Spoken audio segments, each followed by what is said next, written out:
All right, bro. What's good, people? We are running a couple of minutes late, so you can flame us, but we had some technical difficulties. Haley will be joining the show soon here, but welcome to another episode of Gold Blooded. It's your host for today with the most. My name is Gifted, and what's up with you, KB? How you feeling? I'm good, bro. Host with the most is crazy, but Host what's with the good, most, chat? man. You know what I'm saying? Another weekly pod of the Gold Blooded podcast, bro. Hope y'all had an amazing week. It's a calm little Sunday, man. Here to talk hoops and what happened with the Dubs throughout this past week, which, to be honest with you, Gifted, it's been a bit underwhelming if I do say so myself, right? I think the Warriors split on the road. They go 2-2, losing to Denver and I believe Cleveland. And we played Cleveland just yesterday. We lost to them again, so the season series is 0-2 in favor of Cleveland. So let's just rewind back. Let's go back to that road trip and see what the Mhm. good and the bad was in terms of the road trip itself. So like I said, the Warriors finished 2-2, which isn't bad at all. But our two losses did come to Denver and Cleveland. What were some of the things that like stood out to you in terms of those losses, Gifted? So last week we talked about Denver versus Golden State being like a statement type of game that was going to be like a huge, I would say, measuring test. But the issue is Jamal Murray is out for about a month, so he didn't play, and Mm-hmm. Draymond was also out. So we didn't really see these two teams at full strength play each other. But regardless, Golden State matched up well with Denver, and I think it actually speaks to the idea of Golden State matchup more than Denver because Draymond not playing, you lose size and you lose like your best defensive player, and they still all night matched up pretty competently with Denver, and that's without getting key contributions offensively from other Golden State pieces on the roster. All night to me, KB, they were beating Denver with simple back cuts every single time, left corner, right cutter, hash cuts. And this is still a team that has only had one player the entire season in Dario Saric score 20 points outside of Steph. So I think the argument of us being able to match up with Denver was there, but we did lose the game. It came down to a Curry layup that he didn't make. It's fine. It was a good look, and I live with that. So I still enjoyed seeing how we matched up with Denver despite not having Draymond. Yeah, I agree. The Denver game was definitely, to me, I felt like it was a chess match in terms of coaches making the right adjustments. From Malone's side of things, I love how he matched KCP's minutes with Steph's, making sure that he had a good POA on the entire time. I think KCP did an excellent job in terms of chasing, being able to recover, screen navigating. He was blowing a lot of the plays up. Steph, I felt like in that game wasn't as aggressive. He's shown flashes of aggression, and I felt like he was pretty underwhelming for the standards at which he was playing throughout the season. I think Looney surprisingly did actually a pretty good job on Jokic. Now Yeah. he still ended up with like 37 or something on like really good shooting, obviously, but it didn't look as efficient as what we normally see out of Jokic because we usually see it about 3 to 4 miss shots per night from him. But he was making it tough. He was not allowing him to get to his spots. He was getting up under him as well because of the fact that he's undersized in comparison to Jokic. He did get into some foul trouble, which is understandable because of how strong Jokic is as a player, but on the floor when he was guarding him, I think he was shooting sub 50%. Now that's still pretty good for any other player, but for a Jokic standard offensive level player, I think he actually did a pretty good job.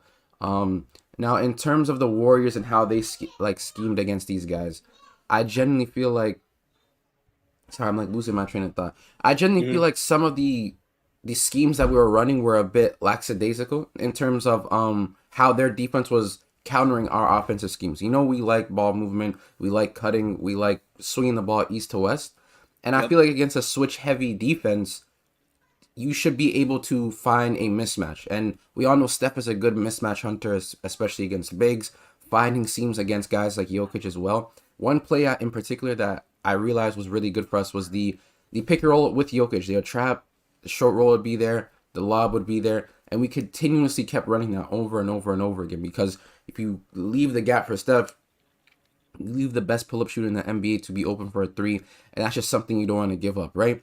But the perimeter shooting in that game just wasn't there. Clay got it going a little bit, but then he started to cool off as well. Wiggins' Yep. shot wasn't there. And I felt like the biggest key in that game, to me, was the bench playing really well. But on top of that, we couldn't find any mismatches that we wanted. Now, I was saying when I was watching this game, and niggas are gonna call me crazy, but this was a game Jordan Poole probably would have thrived in. And you could hate if you want, because I understand because of what kind of offensive player you guys think he is. Not yesterday. I'm talking about the Nuggets game. Low key yesterday too. The last 3 losses that we had, low Yeah. key he could have thrived in all 3 of those losses. The reason being is because even though Jordan Poole is some CT level offensive player, quote unquote, in a situation where he's playing with Kuminga, playing with Moody, playing with Sarge and TJD and him on the lineup, that lineup, if you take out CP3, I understand you lose the initiating and you lose the passing ability as well. But what you get in return is someone who could create in the pick and roll, someone who can attack mismatches, someone who could get to the rim and get to the free throw line as well, and as well as still be a decent passer as well when he's actually locked in, right? So I felt like against the Nuggets bench where it was heavy switch because they had a lot of wings and guards that could guard and they were versatile, I think finding mismatches were the key in those moments. And I think Jordan Poole would have thrived in it. Like, you remember Gifted last year when we played the Nuggets, they ran that same scheme, and Jordan Poole was thriving as well. He was mismatch hunting Jeff Green as well. He's getting to the basket, getting to the free throw line. He was getting things that he wanted, and then Mike Malone had to switch schemes around, right? So I think the Warriors right now, what we're missing is a secondary creator, someone who can self-create, someone who can attack a closeout, run the pick and roll, being able to mismatch hunt. Those things are desperately needed for our team, especially out of our guards. And I think the person who's closest to becoming that or being that for us, if we get lucky enough in terms of his leap, is B-Pod. I don't think he's going to get enough leap for it or enough runtime, but it is what it is, honestly. I think he needs to be that guy in terms of someone off the bench being able to create as a secondary, because relying on CP3 in the pick and roll when it's switch coverage is pretty much cooked because he's not getting by anybody, right? I think that was the biggest takeaway for, to be honest with you, all of our losses. The Denver game and the 2 Cleveland Cavalier games as well. Like, we got the 2 Cleveland games were a lot worse. We got ran up out the gym, but the Denver game we were still able to find like things like the short roll pass to a lob or backdoor cuts because of them overplaying and just miscommunication. So we did Yep. look good in that, and we also didn't have our best POA defender in GP2 as well. But that was my takeaway against Denver. On to Cleveland though. Yeah, let's talk about Cleveland. Let's talk the initial game on the road. Let's talk about that for a second here. I think Yeah. go ahead, bro. Go ahead, Yeah, guys. yeah. Yeah. So like for me with Cleveland, I watched this game all the way from the beginning to the end, and a lot of that game was Golden State's offense hurting themselves. This was probably the worst turnover game of the season in terms of a team making its pay. Cleveland scored like 24 plus points in transition off of our turnovers. And that's a big part of why they were able to stay in the game and be as good as they were. I think that our defense was solid, but they just had so many other guys giving them contributions. They had like 5 or 6 players in double figures. Karis LeVert, pretty sure, had like 22 points off of their bench, outscored our entire bench single-handedly. And we just couldn't get offensive contributions Wait, are from you a talking lot of about guys. this game? Are you talking about Yeah. this game or the one on the road? I'm talking about Oh, the one on the you mean the road. one on the road? Well, Yeah, the one on the right. road Okay. was. So I'll yeah. be honest So with you, the that same one, thing happened too. Like, yeah, really the same thing happened. I think Steph was very efficient in that game as well, but Cleveland just kept, getting out in transition. Donovan Mitchell, it gave us 30. He's just a very great offensive player, but they just got multiple guys who could pitch in and just make key shots for them. It felt like our offense was the biggest problem. And honestly, both of the Cleveland matchups, the defense as well from Cleveland in terms of the interior was bothering us, but I feel like we missed a lot of open looks in these games. Our turnovers and us shooting the ball so badly from the field has really been the biggest X factor in why we're not winning these games. yeah, I 100% agree. I think us not being able to take care of the ball against Cleveland on the road was really bad. The fast break points is what was killing us in the points off turnovers. That differential was so large that it was hard to come by.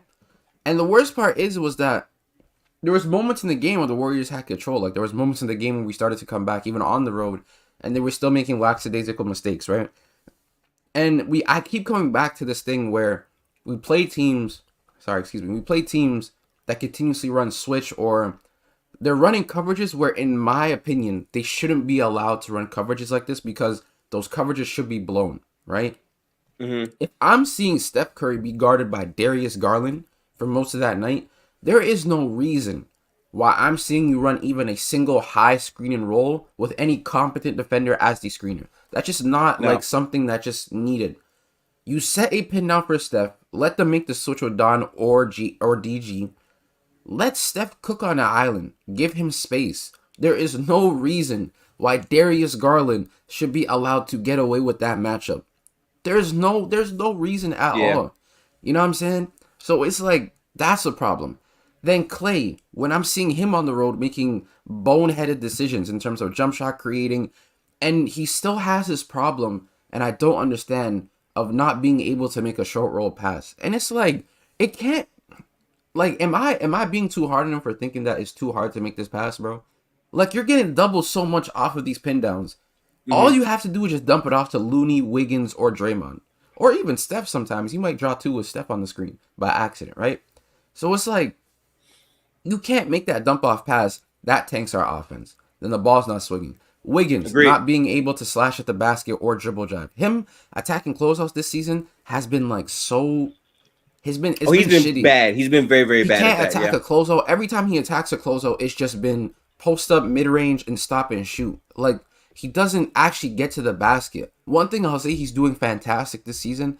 He's becoming a like massive rebounder for us, especially on the offensive glass. He's been crashing the glass, realizing that I'm being a little bit ineffective offensively. Let me try to get extra possessions for my guys, and that's why we're second in the league in second chance points. And that's why, to be honest with you, our offensive rating in terms of like middle of the pack or where it is around the league isn't that bad because of the fact that we're really good at generating second chance points at the moment. If that wasn't Yeah. the case, we'd be a very shitty offense. But The effort in terms of securing the second chance points has been a big part of why we've been good and we've been in multiple different games. But the overall offensive attacking lineups haven't been great. Chris Paul has been making good decisions, but the shooting from him has been absolutely abysmal. He shot better last night, but I'm even seeing moments in these games where, okay, Chris Paul, I understand you don't want to turn the ball over, but when you have the numbers in the break, we need to score off the fast break.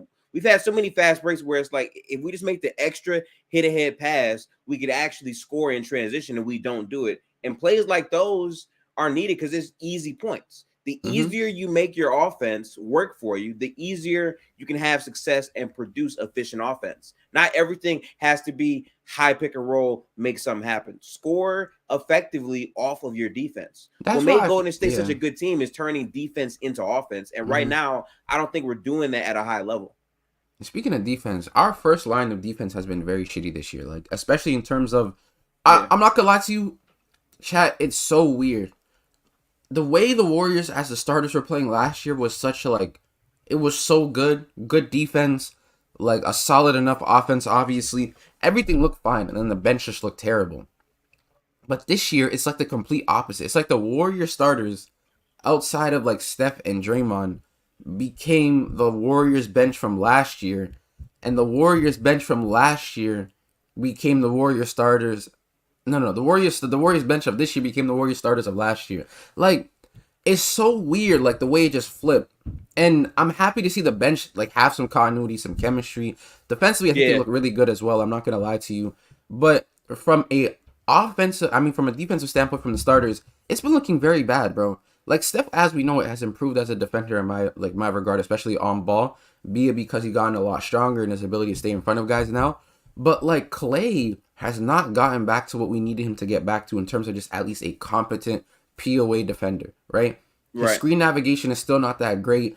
I think he could guard like slower wings, like guys who post up a lot. I think that's where he excels at now. And then Wiggins as well just not look the same in terms of his defensive play. Like on ball, off ball, I don't think he looked the same at all. Like especially even in comparison to what he was last year before he even left. But at that time, I felt like he took a leap again defensively. And even from an offensive standpoint, he was looking a lot more reliable, being a better catch-and-shoot shooter than he was this season and in 2022 as well. So it's just been a step down for most of the guys that we expected to step up this season. And it's just like underwhelming because you're getting Steph, who's obviously playing at an MVP level currently, and Draymond, who's literally playing at a really solid level as well. Mind you, Chad, Draymond's our second most our third most consistent 3-point shooter. I'm not gonna disrespect Clay like Yeah, that, but like Draymond's shot mechanics have been very good this season, in the and he's starting not lineup, I'll hesitating. say Draymond is Yeah, our third most consistent shooter right now. He's shooting 40-something% on like a solid amount of attempts. yeah. Defensively, he was looking fantastic. I'm not gonna lie to you, chat. In the And then he in the third got quarter, he ejected. was doing unspeakable things. I'm seeing switch coverage, Yeah, he blowing was. coverages, playing interior defense, switching, steals, the whole nine. It was all there, and I was just Um, sitting there like in awe. And Real we quick, I just can, want to read off some things because we yeah, got yeah, a yeah. super chat. Also, Ox, that stat is not fake. Yes, only Dario Saric has been the only Warriors player to score 20 points outside of Steph. The entire season, it's only been Steph. Every other box total for that has been Steph. It's really been a strength in numbers approach, but that's how bad I think Andrew Wiggins has been. Clay's been like kind of mid, but the highs of what he can do haven't really been seen outside of the game winner that we hit, obviously, versus your Sacramento Kings. So that's one thing. Two, from Ryan, I know Clay has too much pride, but it might be the best for him to come off the bench this year and have Sarge start over Looney. All Sarge? right, Am I tripping so about Sarge? yeah, no, he's meant to say Sarge, but he just spelled it incorrectly. But that's Oh, fine. okay, word. I Yeah. appreciate the super chat, Ryan. Yeah. Looney coming off the bench. I'm not gonna lie. That's just not a good idea. That's just not a good idea. We need a good screen setter. We need someone who still has the ability to get rebounds at a great rate. And I think Looney has been. I think people are starting to look at like Looney a little bit too much and put him under a microscope. I think he's been playing okay. I don't think he's actually been playing terrible. It's just like what this rest of the starters are doing are just. It's just Wiggins and Clay. I don't know what it is between those two. I can't like understand what happened to these guys. Like Clay, I understand to a bit, but like Wiggins, I don't know what's going on. Like it's like he came into the camp and just like off the season was just chilling with the family. Like I guess, bro, if you want to chill with your family, that's cool. But like you can't come into this season, especially when we need you as a secondary. Like you're supposed to be, in theory, I'm not gonna lie, especially coming off the 22 championship in He's terms of supposed to be the second best player on the team. he Yeah. is. He's supposed to be that second best player on the team, and he's not. Like he's not at No. all. And it He's makes me been so very abysmal, averaging 10 points, not attacking closeouts, not even athletically rebounding the ball like that anymore. The defense no. has also not looked good. He's still crashing glass. I Not like think what he's it was. Not like what it was though.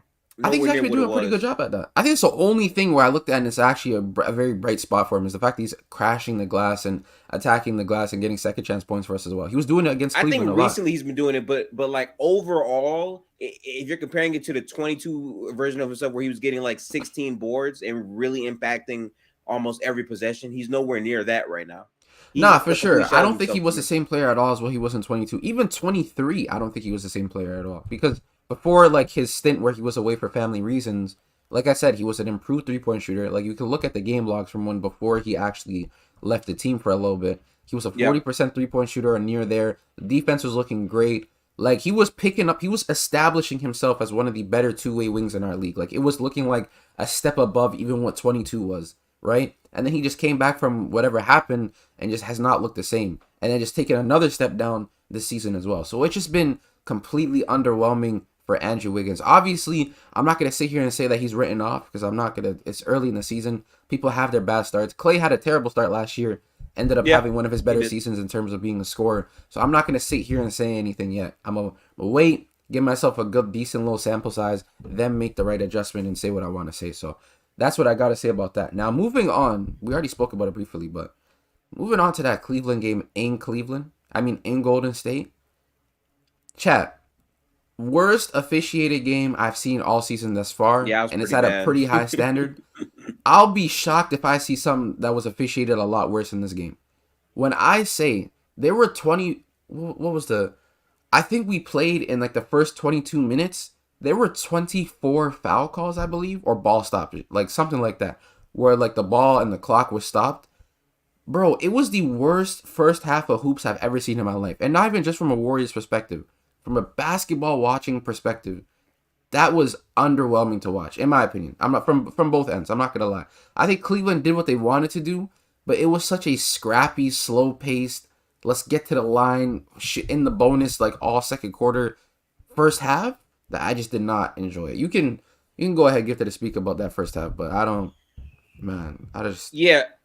For me, I still think one of the worst officiated games that I've seen in my life was actually last year when it was Bucks versus Heat game 5 in the playoffs, where they were just giving Giannis and them like multiple free throws, fouling people out. That was Oh no, listen, I said this that season. I never said all okay, the time. okay, This season is yeah. by far the worst officiated game I've seen. I'm just By far. saying that specific game last year for me was one of the most rigged games I've ever seen. In terms of last night's game, I feel like just the Draymond shit was the most egregious thing that I've seen this season. And I say it because Donovan Mitchell, right? So basically, if you didn't watch the game, Donovan Mitchell pushes Draymond Green initially, right? So because he pushes him, they think to call a flagrant. They review it. They go back to the previous play where Draymond and Mitchell are basically scrapping over a rebound.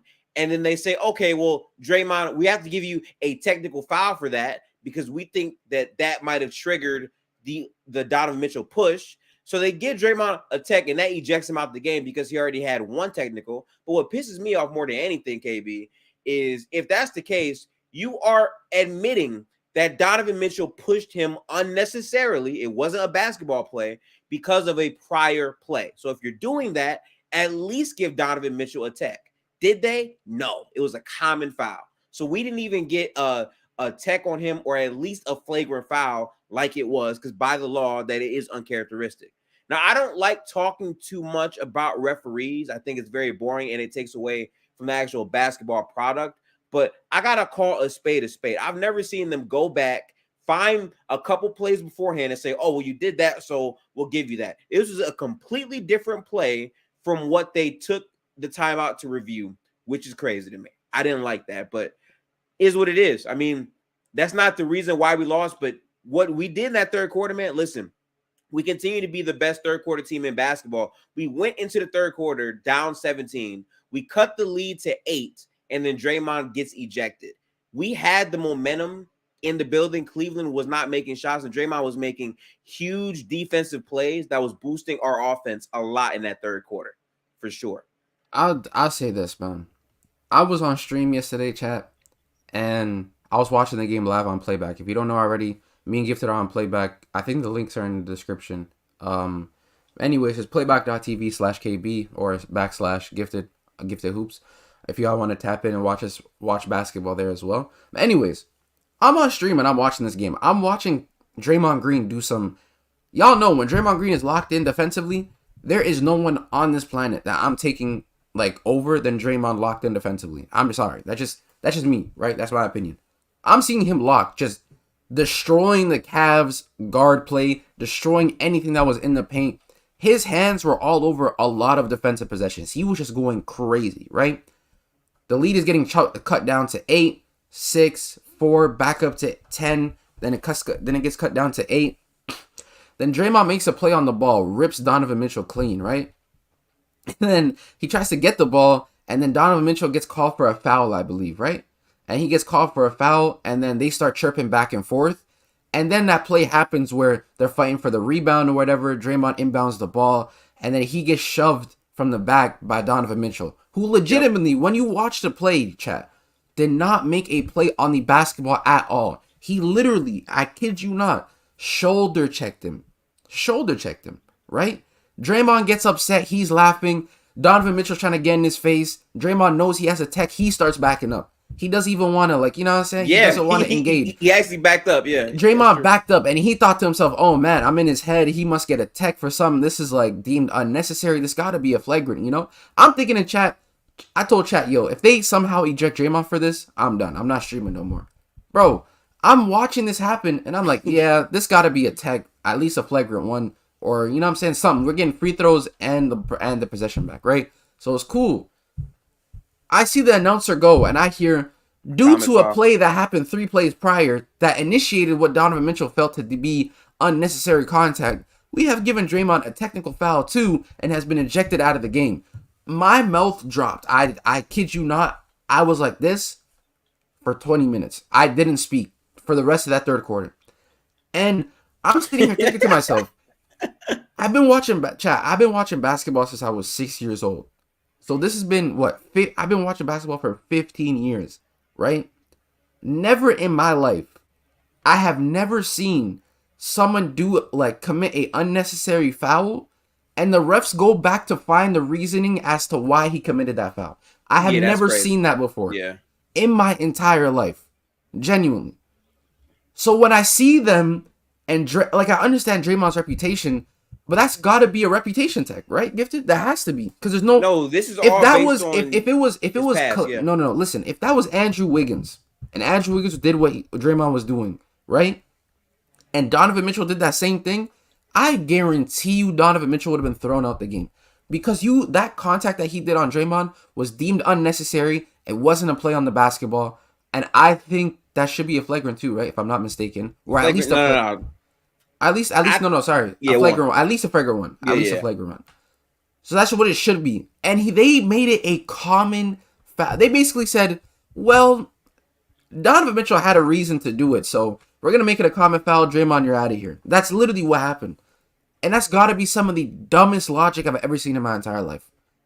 Look, the dumbest logic ever, bro. All that I'm saying, right, because I saw the contact from the previous play. All I'm saying is, if you're gonna give Draymond a tech for that, I understand. But I don't. No, I don't. Okay, I don't. That's fine. That's because fine. Gifted. What did they say? What did they say? Maybe wait. I'm not just no. I understand your point. I understand you. I'm saying, what did they say though? What did they say when they went initially to go review the play? We're reviewing to see if Donovan Mitchell's foul was deemed unnecessary and unsportsmanlike conduct. Correct? I agree with that. So when they went to announce that, no one said we're also going to review to see why the nigga shoved the nigga. Like, that's not. Yeah, and they didn't say that. This is why you should wait to let me finish what I'm saying, because what I'm saying is, okay, at the very least, very least, if I'm to accept this idea that you're going to go back in the past and review something else and give him a tech for another play because you think that correlates to the current play on the floor, then at least acknowledge that Donovan Mitchell performed a flagrant foul. The fact that didn't even happen shows you the bias that it's really based on Draymond's reputation. And I get it, because it does go really both ways. Because if we're being honest, a lot of times when Draymond Green has one technical foul, he's the most powerful player in the game because they're not going to kick him out most times out of 10. Right? So I can understand you potentially trying to clamp back at him because of his rep. But the fact that Donovan Mitchell got no flagrant foul was crazy to me. That's all I'm saying. But I'm also not going to say that that's the reason why we lost the game. But I'll be honest, I think so. We clearly had momentum. I think if Draymond was in the game, I think that does swing the game in our favor way more, because Cleveland, that hot shot making that they had in the first half was disappearing in that third quarter. It really was. Shot 3 for 20, Gifted. 3 for 20 in the entire third quarter. It was one and done possessions for them the entirety of that time. And the reason why I say we would have won that game if Draymond was there, because Draymond outside of Steph, Steph was actually off tonight. I mean, not tonight, yesterday night. He was the only nigga making his shots. And now Draymond was hooping. He was hooping. He was making his shots. He was getting to the basket. He was actually playing very good. I'll be honest. You can argue Draymond was the best player for the Warriors that game. Yes, you can. I wouldn't mind that at all. So we technically lose our best player for that night. And the Warriors somehow still, even though I understand Gift's point, we came all the way back, and I think drew it to 1. We actually had the lead, but then Karis LeVert hit a floater or something to go back up 1. And then the fourth quarter started. And the fourth quarter was just an absolute disaster. Oh, by the way, wait. I'm sorry. By the way, Karis LeVert was hitting some bullshit that entire game. I'll give him credit, but bro, he was hitting out of bounds, leaning threes, step backs, contested shots. I don't know who Karis LeVert thinks he is, bro. Nigga just became God knows who, actually. I don't know what he became, bro. But he was going crazy, chat. He was going absolutely bonkers. And in the fourth quarter, man, the most underwhelming fourth quarter I've seen from the Dubs all season long, bro. When I say it brought back 23 vibes, no offensive execution, terrible shot selection, defensive communication wasn't there, the whole 9, turning the ball over, shots just weren't falling as well. It just looked terrible. And what made me sad about this the most is that this is Cleveland, mind you. This POA is really shitty. Their guard defense is very bad. You have guys like Donovan Mitchell, who's okay POA. All right, I'll say he's a neutral at best. Darius Garland, negative. The guy who be eating hella chicken shawarmas, what's his name? Are you talking about Fat Devin Booker? Nah, that's not even Fat Devin Booker, bro. That's Ock. You know what I'm saying? That's Ock. That's the nigga who be making that's sandwiches. That's crazy. He said that's Dean Ock. Wade, nigga, Max Strus, bro. What's his George Niang? That's his name, bro. Nigga looks Arab, by the way. I'm not gonna lie. He looks Arab. But like, yeah, man. Like, I just feel like their POA is terrible, and we couldn't capitalize off a bad POA. Like, if you're telling me you struggling to drive by George Niang, there's no reason why you're thinking to yourself we're gonna be a championship team. I'll be honest with you. I'll be 100% honest with you, man. Oh, what's good, Haley? Hi, you guys. Sorry for being late. Nah, you good, don't All worry. good, all good. Welcome back. Awesome. So what have you guys covered? We're just talking about the road games and the road Cleveland games. game from last night. Oof. What's your, you can tell us your thoughts on the road. What this past week has been for you in terms of Warriors basketball. So Yeah, no, I came for a reality check today. And honestly, you guys, this is not a championship team. It's not. oh, No, we have to be real. We have to be real. I've been saying. Oh yeah. I'm out. I'm sorry. I can't. And it's because of Steph. I can't watch Steph have another season where he carries. If the stat is true about, no other player has scored 20 points. That stat is true. I thought it's only Sarge. Sarge is the only one. Sarge is the only Dario Saric. Yeah. Dang. So that's what I thought. I thought there was a game where it was like Clay and Steph both had 20 plus, but I guess I was wrong. So that just goes to show we're in a dark hole, and we have to be honest with ourselves. And I mean, we always say like, oh, size, and we've had teams where, size, we could figure it out without, having a legitimate 5. But unfortunately, with nobody else scoring, and our, Looney being our biggest player, it's just not going to work. So. Yeah, man, it sucks, but hopefully we'll figure it out. Welcome to my side, man. Glad to have you, I'm saying, join us. I just want to say, I don't know if you guys had given this much thought, but I think the move that can make this team back into title contention. If you say that, I'm leaving. Okay. That could be realistic is if we made a trade for LauriMarkkanen. I think Lauri. I thought you were about to. Never mind. Who do you think, KB? I thought you were about to say, let's pick up Dwight Howard. I was about to be gone. Yes, I'm not gonna lie to you. The fact that you thought I would say something like that is crazy. But I thought you were about to troll me and be like, let's get some real size and get Dwight, bro. I think LauriMarkkanen makes a ton of sense for this team because if you watch them, the size, the length, the rebounding, and the marksman shooting at his position, and how he doesn't dominate the ball. He's actually, last year, he's one of the most efficient players without getting that many touches in the game. And his understanding of how to play off ball, I think all of those factors fit perfectly into what the Warriors want to do. And he's not making crazy money. It's $18 million. So there's some salary stuff we could do to make it in. We'd probably have to trade a bunch of our future unprotected picks. But if you're trying to win with Steph, it's either you do that or you say, okay, we'll just wait to see if our younger guys can really figure things out. I think that Lauri with Steph, Draymond, Wiggins, I think that is a very, very good basketball fit. But it all depends on if we're willing to part ways with our future assets. Well, okay, so let me play devil's advocate here. You know what I'm saying? Let's just say we do want to make this trade, right? Is he going to start? One, right? That's the one question. That's not a question at all. Why is that even a question? No. It is a question. 2. No, it's not. It is.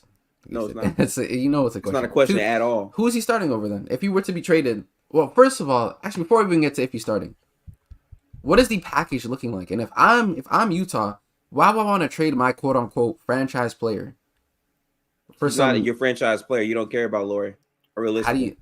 But we do though. That's why he's still here. I guess the money he's getting paid kind of proves that, but I'm surprised his contract is that low. Is he looking towards? I mean, when is his next payday coming? What if we want to extend him? You can. So first off, he has a player option, and okay, let's talk about this. Right, I love the KB saying this. So let's go back to what LauriMarkkanen was. Right, LauriMarkkanen was a role player for the Cleveland Cavaliers that really bolstered their defense. But when the Jazz traded Donovan Mitchell to Cleveland, LauriMarkkanen was involved in the deal with Colin Sexton as salary filler, right? Lauri then took a dramatic leap. He turned into an all-star last year. He's one of the best players in the NBA, arguably all NBA caliber. But the point still stands. LauriMarkkanen is like 24, 25 years old.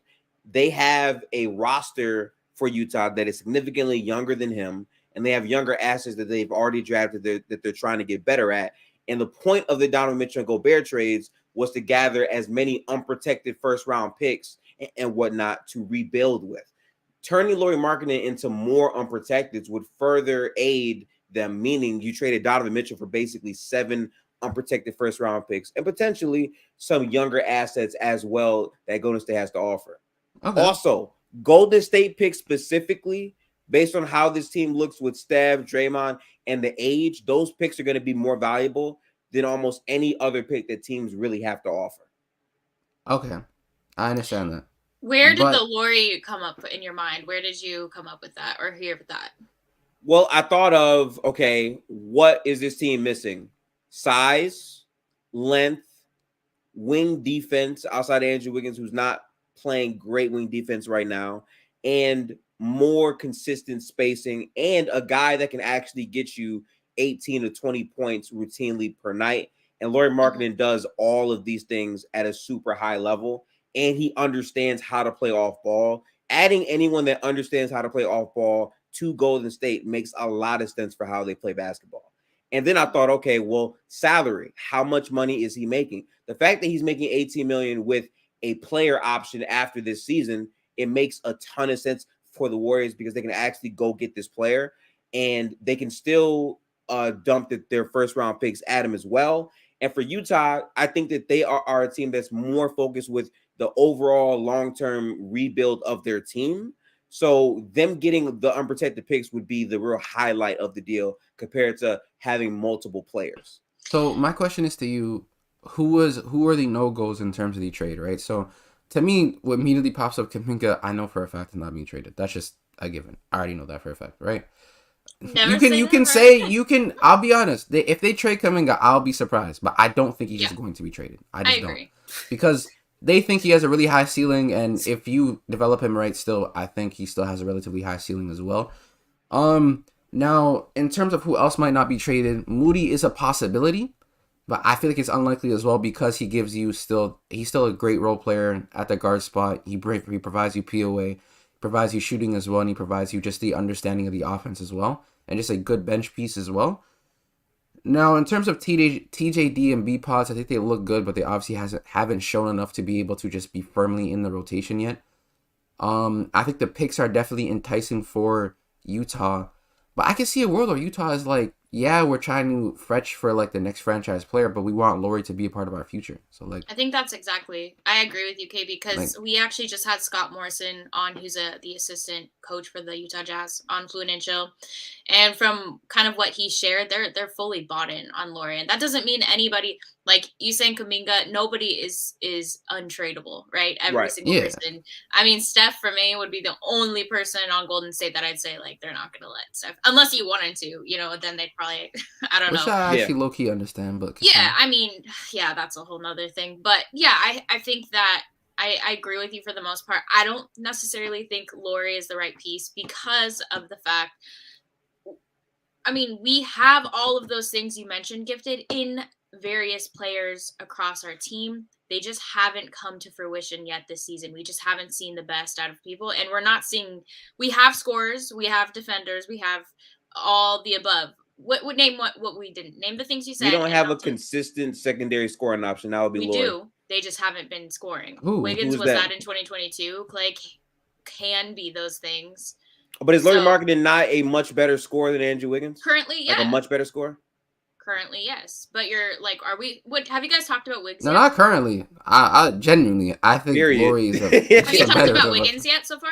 Or like what you guys think? Well, briefly, yeah. We kind of did. What are your thoughts? Are you ruling him out? Are you done? No, I said I'm not ruling him out. I said I'll wait. I need more games played, so I won't rule him out yet. But so far, it's been stinky, to say the least. Yeah. I said this about Wiggins, bro. Like, he's a good player, but I think in general, there is a ceiling to how consistent his scoring can be. And his play style over these last 2 years, I said this before he got hurt. I didn't like the way he was playing because his shot diet turned into a bunch of threes, a bunch of post fades, and post hooks. He wasn't attacking the basket as much. LauriMarkkanen is just a much better scorer from all three levels and will fit in way better than Wiggins. And I think if you're keeping Wiggins and you have Lauri and you have Clay, fundamentally that's a much better basketball team. And I would trade the young guys if that's what it takes, without a doubt.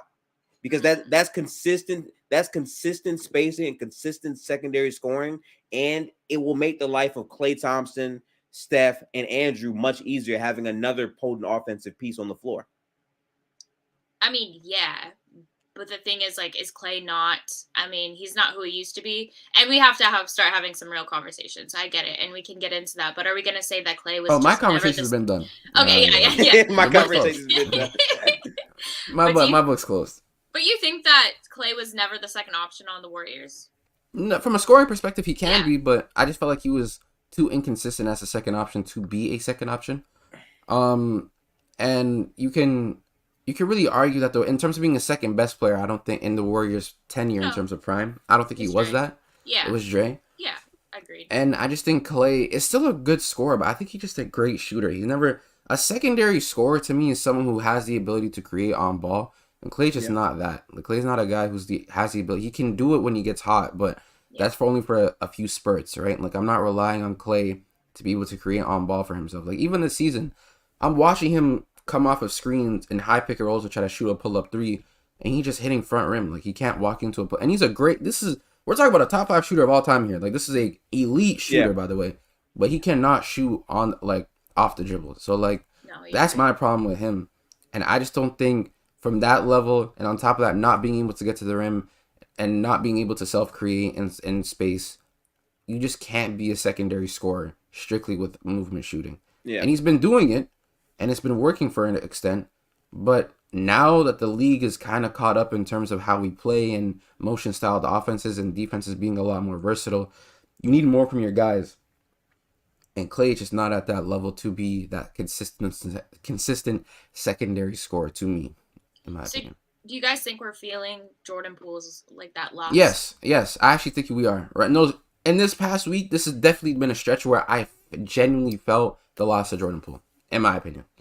Gifted may disagree, or some people in chat as well, but I think the idea of what Jordan Poole can offer is what we're missing. I don't think we're actually missing Jordan Poole. Here goes the hate. Well, because according to what you both said, Clay isn't a consistent second option, and Wiggins, you struggle with some of the things that he's done, and choosing to take more threes, failing to go to the basket as much. But if that's the case in 2022, when we won a chip, who was that second option? It was Andrew Wiggins was that year. So you don't think that's something that can occur again, especially coming off the long season? I don't think that. So yeah, enough. I don't think that is sustainable, considering that the competition is much better than that year, and considering how his play style has changed since that year. His play style since that year has been less attacking closeouts, less trying to get to the basket, and more I'm going to shoot threes and post fade. Now, can he get back to that level? Sure, but the variance of Clay and Andrew Wiggins, I don't think you can outright rely on if you're trying to win. If you're telling me that I can instead have Markkanen in that spot, who is a post player that can shoot threes, move off the ball, run off screens, set off ball screens, it's a perfect fit. And if anything, you're making the floor more spaced out for Andrew Wiggins to potentially thrive even further. So that's really my thought on like how he would fit in. I like it, but I'd love to have, Giannis, but I don't think it's going to happen. I'd love to have Embiid, but I just don't think it's a real. But Lauri is not one of these players, though. No. Lauri is not one of those like caliber players, but he's making $18 million on a team that is in rebuild mode, that is looking for unprotected picks. Is Lauri considered a 3 or a 4? Who? Is he considered a 3 or a 4, Lauri? Lauri can play the 3 or the 4. Okay, but what happened is you can argue in 2022 that, again, call me crazy, Jordan Poole might have been our second best scoring option in 2022. That you could argue that, honestly, because of the season that he had. Or Jordan, but you can well argue that because of the consistency that he was giving you as a starter, averaging 17 a game as well, and then even when Clay came back in, he was integrated off the bench. He was still doing primarily well, and then on top of that, when Steph actually went out, that's when he was averaging 25 on damn near 50, 90 splits. and he was shooting the piss out the ball. Like, you know what I mean? Like, he was playing sensational basketball. Went into the postseason, averaged 17 on 67 true shooting off of the bench, and helped us in terms of our unit, in terms of winning a title. So you can very well argue that in terms of being a consistent on-ball scorer and creator, that Jordan Poole is our second best at that, right? If only in he my was opinion, consistent. he was consistent in 22. Was he not? I mean, we won. We got through our regular season thanks to Jordan Poole. So like, and he had a couple of big games in the playoffs. But I mean, but that's what I'm thinking. He had two really good stretches for us. He had in the beginning part, and the first bit till January was great. Then he had a month stretch where it was looking Then from March till the postseason, he was fantastic. That was a stretch. Like, that was a stretch, yeah. So I feel like again, majority of the season he was consistent as well. I think that was his most consistent season, but I don't think he was overall consistent for the whole season. He was good, but I mean, and for us, I think he was our second most consistent scorer. I don't see how that's a. I think he was. I'm not gonna lie. I think he was our second most consistent scorer. So who do you think was the last best? Like, who's the last most consistent second option we've had? The least, like the worst. Last. Like, the last most consistent. Yeah. Because if in 2022 we can't even choose. I mean, you obviously got to go back to like the 1A, 1B Kevin Durant. KD. Yeah. So is that the last? Really? It's never really been. I'll be honest with you. I would say so. It's never really been. We had a consistent second option like that. We've been living off of Steph's offensive capabilities for a very long time. And our defense. Yeah, of course. Yeah, true. But that's what I want to ask. Like, we got 30 teams. So out of those 30 teams, how many do you think have a reliable second option? I think from a contender, many teams have a reliable second option. I thought, I'll say this. Out of 30 teams, you might find a few teams that don't have that reliable second option because either A, they're not contending or they're just not a serious team. Mm-hmm. But from a contending to a certified playoff standpoint, we definitely have a bottom secondary in terms of an on-ball creator and a scorer. Like, if you look at a team like, let's just say the Celtics, even though I shit on JB, still a better second option than being the scorer than Andrew Wiggins. If you look at the Bucks, that's a 1A, 1B. Even if you look at Giannis or Dame, that's an insane secondary to be your scorer as well. If you look at the Nuggets, Jamal Murray, insane secondary level player to be your scorer. Devin Booker, KD, 1A, 1B kind of thing. LeBron and AD, even Reeves to an extent. We don't even have that level of a scorer, in my opinion, at this point. What Reeves can be, by the way, not what he is right now. Yeah, no, we're not going that far. and what other teams am I missing? The Clippers as well. Obviously, PG, the likes of Harden. We don't have that kind of level of scoring. We could go even into the Kings. Someone like even the Malik Monk to an extent. I don't even think we have that level of a consistent secondary scorer, in my opinion. So it's just like, there's a bunch of teams to me that have that, and we don't. And when we did have that, our offense to me looked crazy. Because like even in 2022, we're playing certain teams. Teams had to respect Jordan Poole's ability to be a movement shooter, play off the ball, have the ability on ball. Even though he has CTE moments, it was still respectable, and it made our offense a little bit more fluid and allowed Steph to have a release valve in terms of a secondary option. So like when I'm seeing Steph having to lead all these offenses, and Draymond's your second most consistent offensive player in terms of the starting lineup right now, it makes me really sad. Because, like, why is Draymond hooping? Thank God he's hooping, but why is he hooping at a secondary level when we have Wiggins and Clay, who should be, theoretically, our second and tertiary options? So it's just, like, it's really underwhelming to watch. I'll be honest. So pretty much every team that you listed was, like, the top contenders in the Lakers, Celtics, whatever. A lot of So you're telling me that we're going into the season. Okay, I guess I want to ask them, like, what changed from the beginning of this season where we had a good streak to now? Is it the level of team we played, or are we just seeing a decline in scoring from various players? So I was saying this before the season.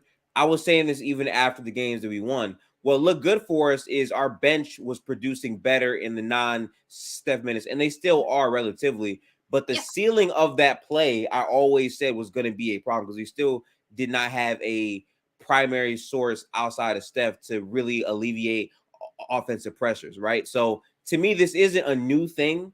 We've had this problem for quite some time. It's just more glaring now because instead, in the past, Klay Thompson could play lockdown defense on the other end, and we just had more depth as a team to make up for not having that true number two option. Or we had Kevin Durant, or we had another guy off of our bench in Poole who could take the ball from the 3-point line, get to the paint, and occasionally shot create as well. Or we also had, a all-star version of Andrew Wiggins who could play lockdown defense and get you 17, right? Like that was pretty big. But in terms of like consistent guy, we haven't had that in years. So this year is no different. But the problem is this year is much better competition than the teams of 2022. Boston is better. Denver is better. The Lakers are better. The Suns are better. There's many different teams that are just overall better than that. So even if we say Andrew Wiggins gets back to averaging 17 points per game, I still believe the rim pressure and how consistently he gets to it is still not going to be there, which puts a ceiling to what the floor of our team is. That's why adding another piece who can play defense, gives you size, gives you length, can shoot the ball, is a great off-ball player in LauriMarkkanen would raise that ceiling exponentially to me. Yeah, I agree. I just don't know if he would start or not. And are you? Why would he not start? Wait. Okay, tell me why he wouldn't start. I know why he should start, but I'm saying it from perspective of the Golden State Warriors coaching staff. Well, who's he starting over? Who's going to the bench? I know exactly who you're gonna say. You're just gonna say Wiggins, right? You think Wiggins should be integrated to the bench?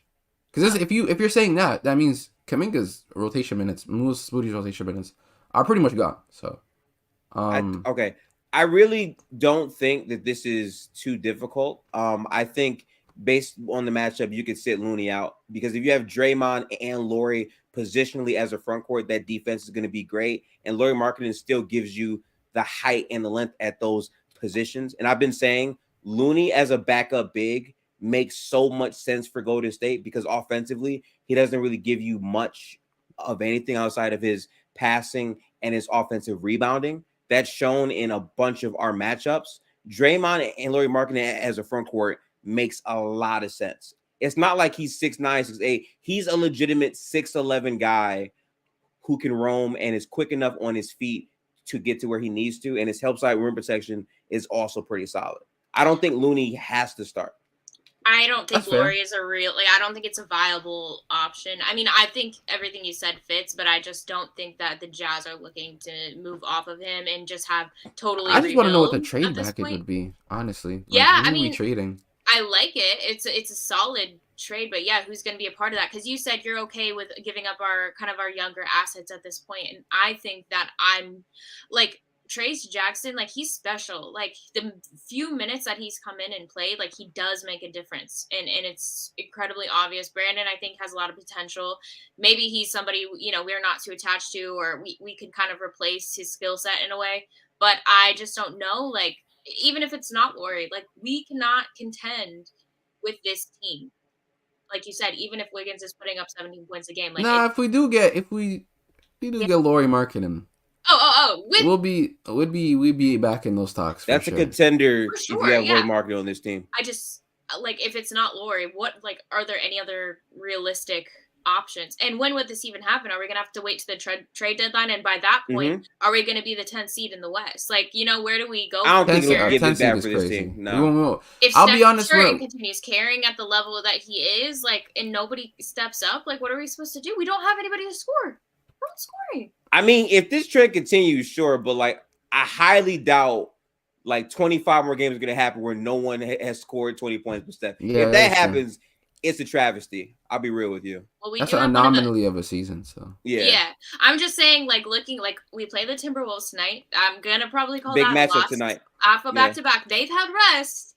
We're off another back to back. We're having back to back to back to back. And I mean, at least we're good on the road, but I just think that it's going to be extremely tiring. I just think we're in a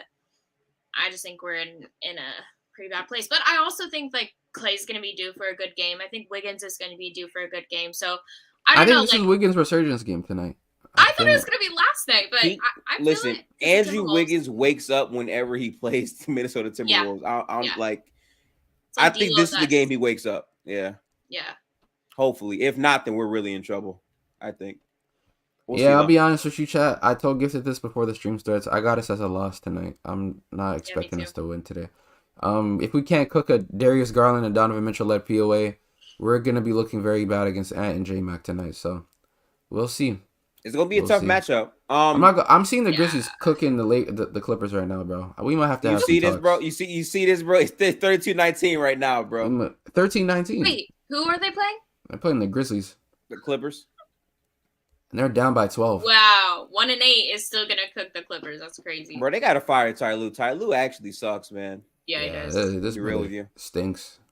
Speaking of being cooked, you guys heard about Draymond Green posted on his story how he felt about last night's ejection. Did you guys talk about the ejection yet? Yeah, we we did. did. We We did did, speak yeah. about the Okay. ejection, but we Thoughts didn't on- see his IG post. So what did you say? Okay, I'll read it. And let me know your thoughts. I'm in year 12 and y'all still telling me to stop being Draymond. Don't get a tech, blah blah blah. 12 years later and y'all still trying to coach me on how to be me. I am better than Draymond.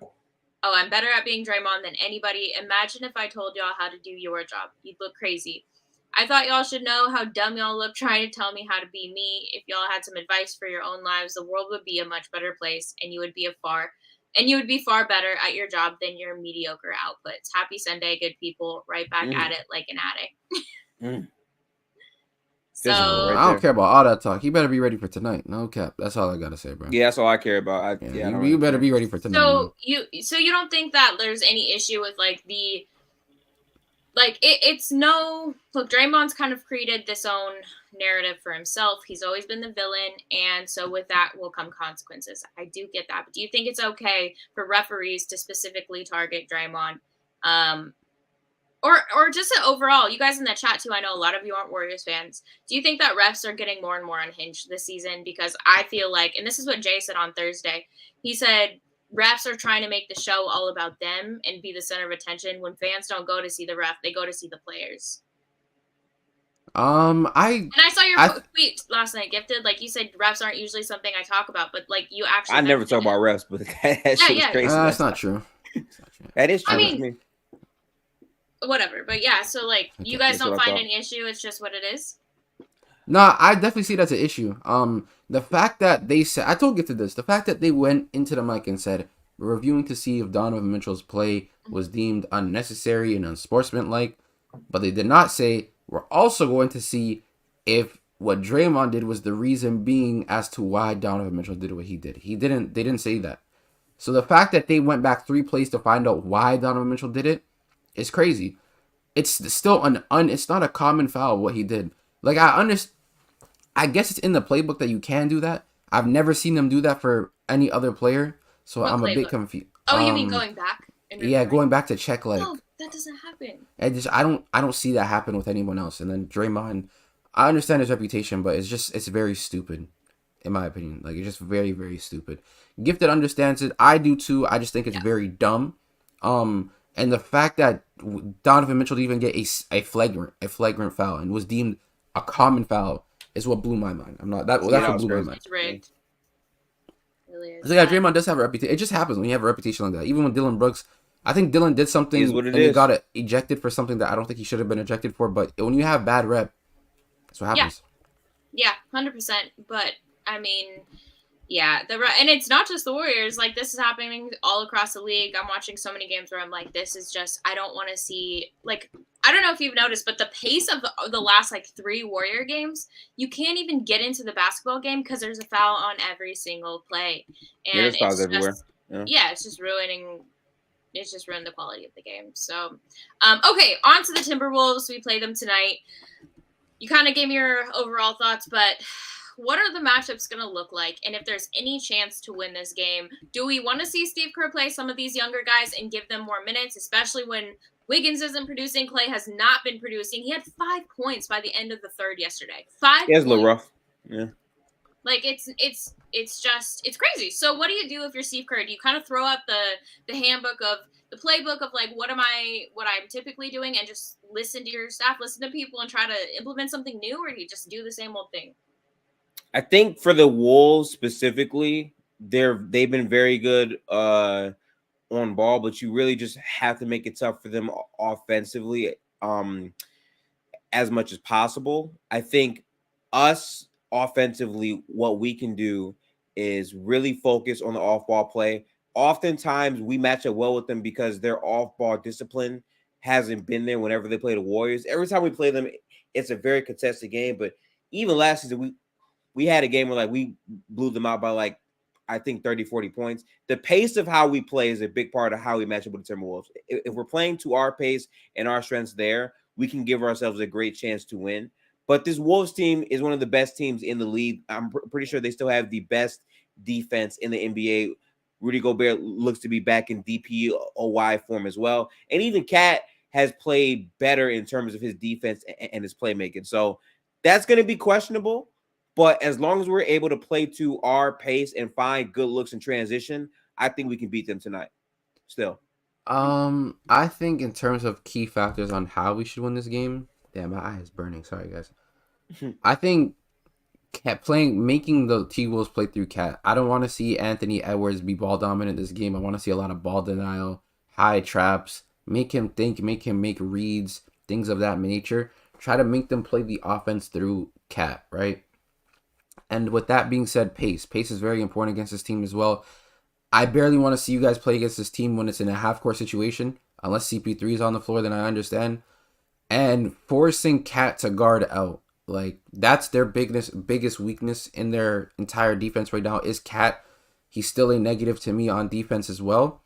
Making him having to guard out there is going to be definitely a key factor as well. I think pull-up shooting is going to be very important tonight. I think Steph is going to have to realize, okay, let me find let me find coverage that is right for me, whether it be Gobert or Cat. Try to pull some of the bigs out of the lanes and keep the ball moving east to west. This is a game where I don't mind a lot of off-ball moving in terms of east to west ball movement, but some cutting needs to be made tonight as well. But I think the biggest key for me tonight is definitely pace. Once you crash the glass and you get a rebound, you need to be gone. You can't be playing in a half-court set against this team that much. So I'm not trying to see Chris Paul hold the ball on the fast break to reset the offense. Just go and run. Get out there and run. Yeah. Just run, bro. Just run. And do not, and I repeat, please, don't let Ant run the offense heavily. Force Cat to be the main guy offensively tonight. I'm not gonna lie, bro. You disrespect the Cat, bro. I am. Because I don't want the ball in Ant's hands. I don't. Ant's clearly their best player in my eye. By the way, Ladarius, I agree with you on that. Chris Paul has to pick up the pace with the second unit. Yes. We appreciate 100%. The super chat. Yeah. I thought everyone loved to slow down. Let's think about it, guys. Basketball. So no. That's what I was told, that we needed someone who's a vet who knows how to slow it down, who brings us a different type of offense. Mind you, it's been the exact same bench offense. You can plug in any other player, and they would. We've been running the same still motion heavy pick and roll. I ain't gonna do all that to Chris Paul. Chris Paul's been good. It's just he's been good. He's been no. I'm not saying he's been bad. He's been good. He's definitely been good. He's been better than what I expected. But people thought we were. You know what? Let me shut up. Timberwolves, pace of play, off ball movement, and forcing other guys to be scorers tonight. I need niggas like Cat with the ball in their hands in the high post, trying to do something with the ball. Right? I need stuff like that. I just don't want the ball in Ant's hands, period. That's just what I don't want. Because if Wiggins is looking how anything he looked yesterday, my God, is Ant eating today. So that's all I know. Wiggins got to have a bounce back. Someone got to play some defense. If we have to sub out Andrew Wiggins for GP2, I guess, bro. Let's do it. Let's ride, bro. That's what it's looking like right now. Yeah, it's going to be a good test, though, for our defense. And this is 100%. Always how the Warriors have been. They play up. So they play up to their competition. So hopefully, I don't know if the energy's been down or what. Hopefully Draymond, after, last night, he'll be out for revenge and wanting, that's just how he can be. But I just don't, I have a lot of respect. So the Timberwolves and the Nuggets, man, are the two teams on my radar right now in the West. They're the only two teams that actually, I feel like strike fear in me. Clippers, now I'm out. Ben out. Suns out. Lakers obviously are always a worry, so we'll see how they do. But I just think that I think Timberwolves this one might be a loss, but it's okay. Like these are teaching moments for sure. But I want to see some of the younger guys get more minutes. People are clowning on Steve Kerr, you guys, and I've always stood up for him and been like, no, you just have to kind of trust his experiments and all that. But I think this might be Steve Kerr's last season.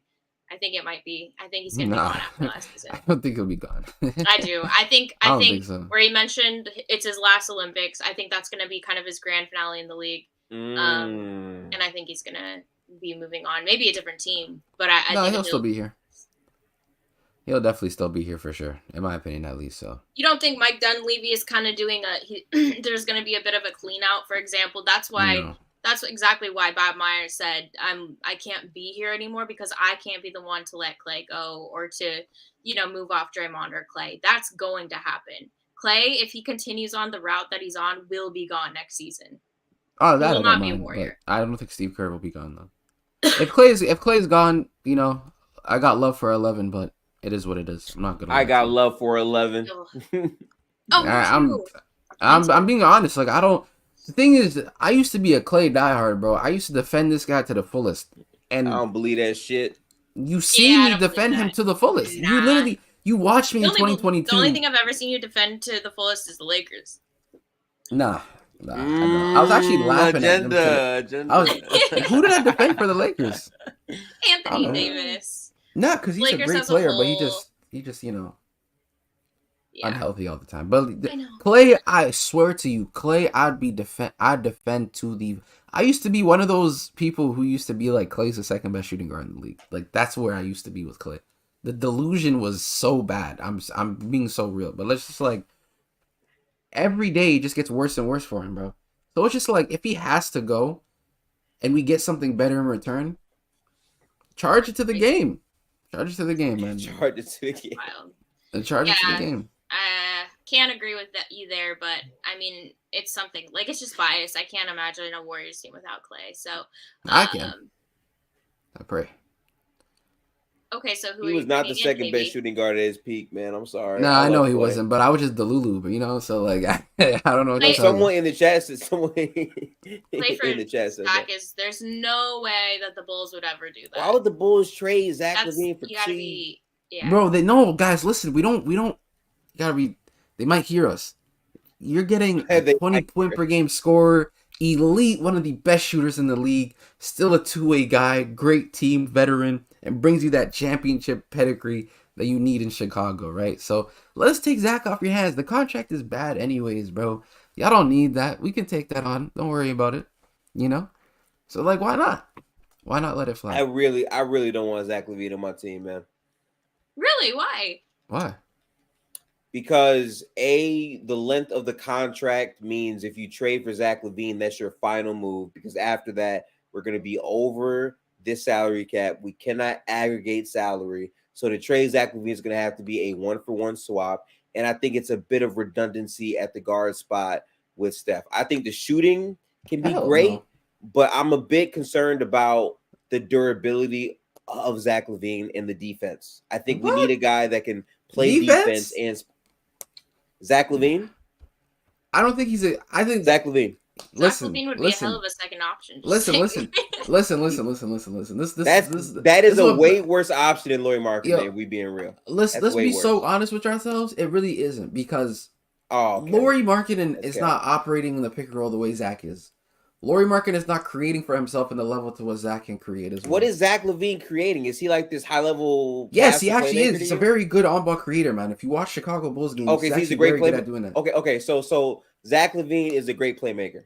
No, not play. I'm talking about as a scoring option in general. He's actually a decent level. I give you the scoring option. And from a guard perspective, we have never had a guard of that caliber. A guard of that caliber be able to play alongside. Why is that a better fit than Lauri, though? I'm not understanding that. I think we already have Lauri. Like, it just in different players. We have Wiggins. What did you say? Wing defender? What did you say? We have...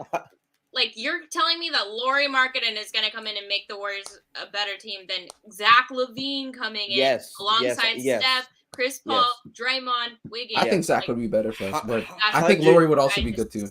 100% Lauri will make us better. No doubt about it. Because now you would. But not better than Zach coming to the Warriors. Okay, but you realize if you're trading for Zach LaVine, right, what you're doing is you're trading Clay for Zach LaVine.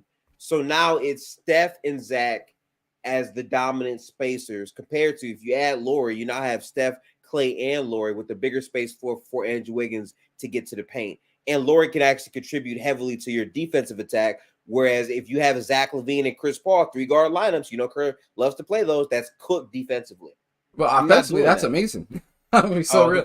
Here we go. Offensively, that's amazing. I'm not gonna lie to you. Zach LaVine with CP3, and I think our offense having a 4 that has size. You feel me? Okay, but we can't dump the ball to Zach LaVine to exploit mismatches on the block. We can't. But we can exploit mismatches, but not on the post. We can exploit it by mismatch hunting. You know why? Because Zach can get to the basket. He can get to the basket. I mean, I don't love either, but I don't know. Zach LaVine, if his contract wasn't abysmal, I would love him on this team. I do not understand the Zach LaVine gas when we're talking about the team structure as a whole. He would fit the team being too great. Where are we? I'm not trying to be small, bro. Bro, he's not small. He's 6'6". Are we serious? Zach, bro. Still. Zach LaVine is small? Getting Zach LaVine for Clay. Clay is taller, is he not? No. Yeah, Clay is tall. Okay, I hate when people bring yo, you're about to piss me off. I hate when you do this thing where you talk about we lose size. First of all, it's 2 inches. He's 6'5" to 6'7", and on top of that, Clay can't move. 6'5" to 6'7". Okay, stop. Clay can't move offensively and defensively. That's not the point. Yet it is the point because does Zach LaVine make us better defensively? No, listen. It's a mid-off. Who cares? That's what I'm saying. My goodness. It's literally a mid-off. It's who cares? I don't think Clay clears Zach defensively. I don't think Zach clears Clay defensively. Lauri gives you 2 boosts on offense and defense. Zach LaVine is. I think just Zach's the better offensive player between Lauri. Lauri's a better fit for our team, though. Is he? I don't know. Yes, yes, he is. I don't know if he is. You don't watch Zach. You don't watch Zach. Okay. You don't watch Zach LaVine play, bro. I do watch Zach. I just don't see the point of having another guard that has had injury concerns in the past before. And you're acting like as if once we trade hang on. That has a long-term contract extension coming up under the new CBA, which leaves us handicapped to improve the team after that. So if the Zach LaVine shit doesn't work and it's a disaster, we can't do anything. Now that's LauriMarkkanen gives you more flexibility and he's a better player. If we're talking about skill set and wait, you just said he's the better player. Lauri is the better player. Yeah. You think LauriMarkkanen is better than Zach LaVine? I do, yeah. For the Warriors, I'm not in general. For the Warriors, he's a better player. I don't what. I gave you bailed you out there because we were about to go down a dark path. Okay. No, wait. But even then, if you're comparing Zach LaVine and LauriMarkkanen as players, how far is that gap as players? I think Zach is a top 25 player in our league. Top 25, okay. I don't think Lauri is a top 25 player in our league. LauriMarkkanen was easily one of the most efficient players last year. He was one of the best rebounders in the league. And he's one of the better defenders. Still not top 25. I don't think it's crazy to say he's better than Zach LaVine, but whatever. I don't think so. I don't think he's better than Zach LaVine. I can hear you if you say better for Golden State for sure. I just don't see what I don't even hear that. About saying I'll be honest with you. The guy that's better defensively and offensively. 9 rebounds. In his system, he's not the lead playmaker. He's still a good connected passer, and he's a good defender. And he's a knockdown shooter. So is Zach LaVine.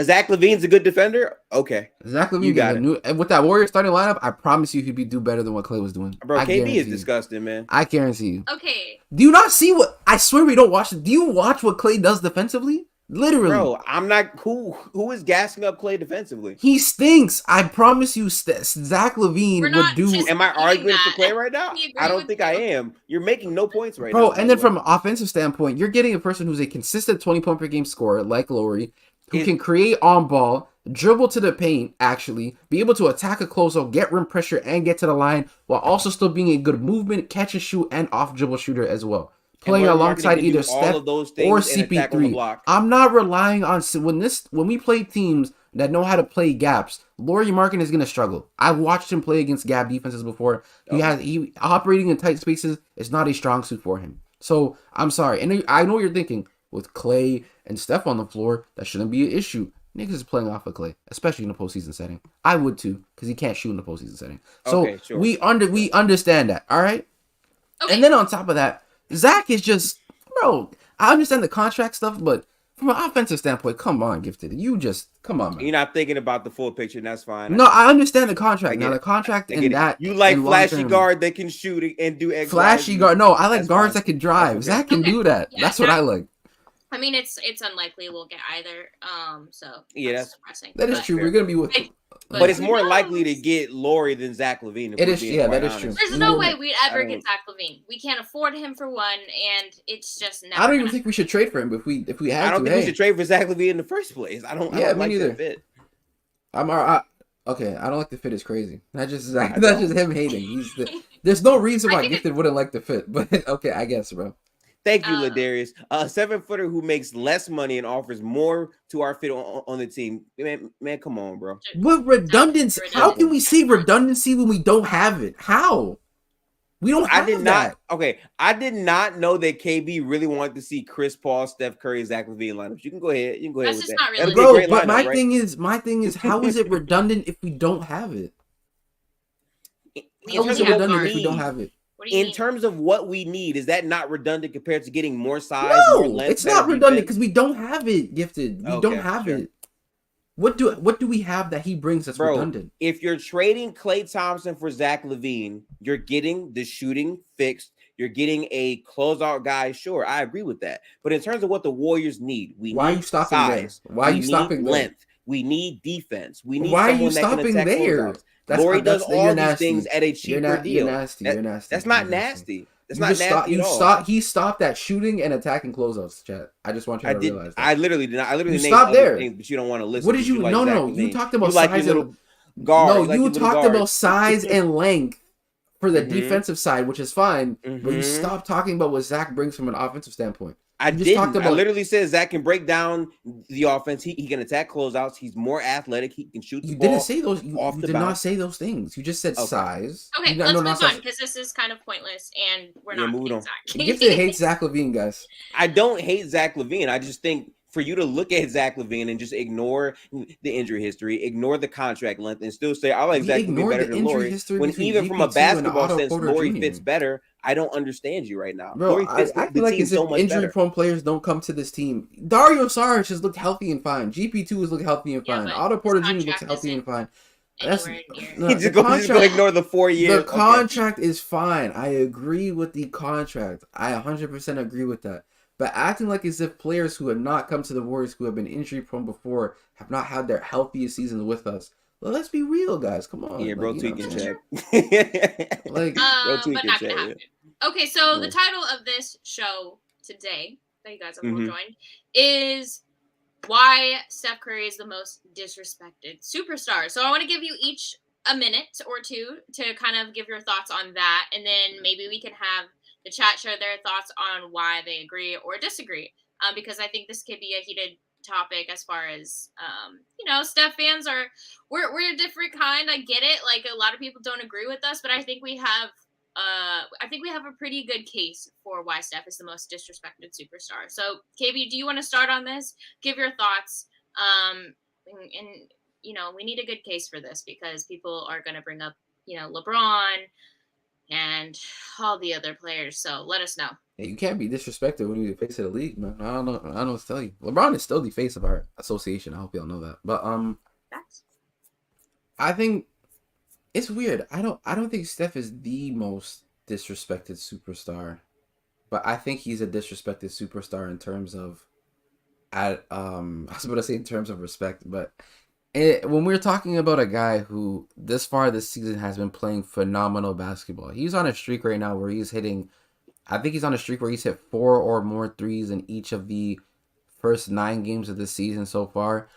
If he plays 65 games, I think he's on pace to actually break his 3-point record from 2016 as well. So we're talking about a guy right now who's putting on another onslaught of shooting capability while also giving you 30 points a game before coming in tonight.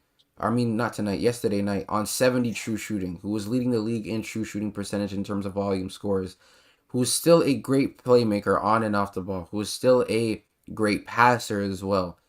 And he was leading his team to a 5-1 start. And I'm talking about this before the Warriors had that little split, and it looked pretty ugly for us, right? He was 8th or 7th on the MVP voting list. There was MVP tracking that had guys like Tyrese Maxey ahead of Stephen Curry. Kristaps Porzingis. and Drew Holiday ahead of Stephen Curry, right? Guys like Jason Tatum, and I'm not gonna hate on JT. He's playing great. Yeah, I think that's but valid. he's not playing. I don't think that's valid. I don't think JT's having a better. I understand from a team aspect in terms of winning. Tatum, and I would disagree. Have you watched their games? Yeah, from a team perspective, they've been looking fantastic, and I understand that because he's of putting record. up like 30 points a game. Yeah, but Steph's still clearly much better scorer. Like clearly a much better scorer than Jason Tatum. Even wait, if he's okay, KB. So if you don't think it's Steph, you said Steph is one of them, but he's not the most. So you need to first lay your case for who is most disrespected. I feel like the most disrespected, maybe because like in terms of who I talk basketball with the most, is probably KD. Because the way people talk about him, like I hear him and like, is he even better than Devin Booker? KD might not even be top 10. Yeah. You know, like I hear stuff like that and I'm just like, damn, like he's getting really disrespected. Most of the Steph talks that I be in is like people will just have him around similarly top 3. You know what I'm saying? They understand how elite he is, but it's just that, and we just keep it pushing, right? So in my discussions, I don't really see the Steph disrespect as much as maybe you guys see it, but I definitely see where he is in terms of the league and how he's just not taken serious. Because he's putting on an onslaught this season, and people are not taking serious of what his MVP case was even before this 5-4 or 6-4 record that we had. When we were like 6-3 or 5-1, and we looked really good as well, he still wasn't a top 5 in MVP voting as well. Bro, they put Shai Gilgeous over him because Shai had 2 hot games, even though he missed more games and was not a better volume scorer than Steph Curry. And to be honest, these are the things I'm talking about. That's why I'm attacking the JT point. I understand that the Boston Celtics have been playing elite basketball as a team, but if you can also agree that a guy like Kristaps Porzingis and Drew Holiday, who are also top 10 in the MVP voting, why do you have Jason Tatum so high?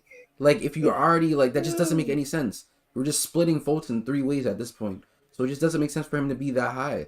Even though you know and I know that Steph's been having a better season than JT. That doesn't mean Jason Tatum's been playing terrible. He's been playing great. But, man, it just doesn't make any sense, right? So, like, that's also... Hold on, because I would never, ever stand up for Tatum. Like, this is not something I would do, but I think when you account for his entire game, defense, offense, leadership, everything that's going on, are you just saying because, like, Steph has less to work with and yet is still putting up? Because you also have to think if nobody else is scoring on the team or you don't have other scoring options, that also gives you more of a chance to score more, you know? So where do you think Tatum should fall? Even if Steph had less of an opportunity to score more, he would still be a more effective, a better and more volume and efficient scorer than Jason Tatum. And do you think like Luka, it should be like Luka, Steph, Tatum then? Are you putting Luka over Steph? Now, if you said Luka had a better case for MVP, I wouldn't be upset at that for Steph. I would still choose Steph, but I wouldn't be too mad at the Luka. The Tatum one is just like... The Tatum one, I see the argument for sure. In terms of he's leading a team that's playing elite basketball on both ends, and he's having himself a damn good season as well. But I think Steph is just having a better season as well.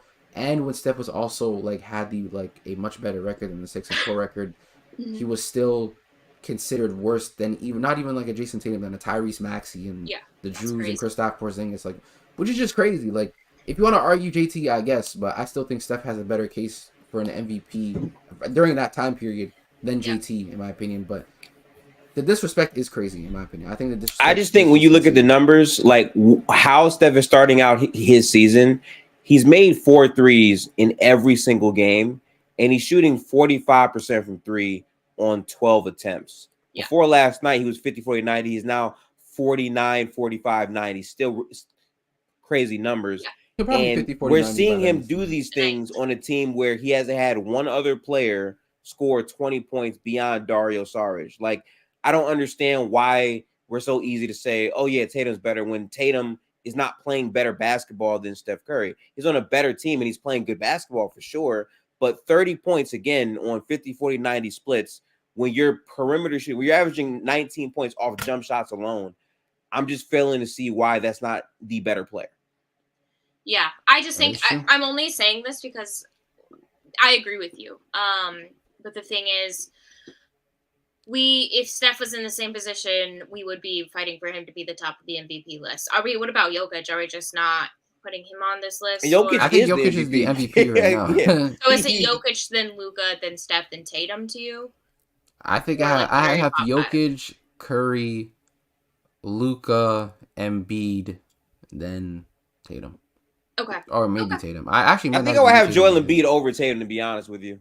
I have Joel Embiid over Tatum as well, yeah. I I do. think I would do that. Okay. He's still bringing that same Fine. defensive value while also Yeah. producing a much higher offensive level. So, Okay. and he's Okay. also still leading a team that's very elite in the And he's Eastern having like his best Conference. playmaking Well, season too. Yeah, he's taking a that, past and the he league has for sure. far less help than Tatum does. Like, I don't know what they're gonna do. I don't know if they're gonna be That's the able thing, though. Like, how much value is this? Is Tatum's MVP season when you have guys like Drew Holiday and Kristaps Porzingis in the same top 10? Like, I don't understand. Like, how is that possible? It's And then like you, the best starting five in the league, right? Yeah. yeah, by Yeah. far, Easy. they've been destroying teams. Like, they've looked serious, man.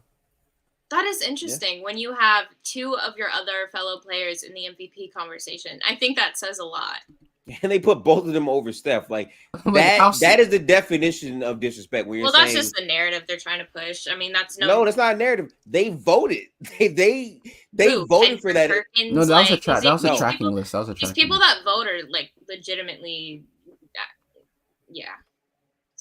I don't And know that's what part to of the say about disrespect to me. Though I don't care if you're doing it to spread a agenda. You're literally Yeah. disrespecting the star by doing what Yeah. you're doing.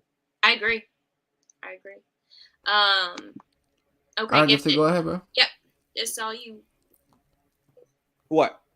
Why do you think? disrespect Do you for think Steph Steph. is the most disrespected superstar Oh, in the that. league right Yeah. now?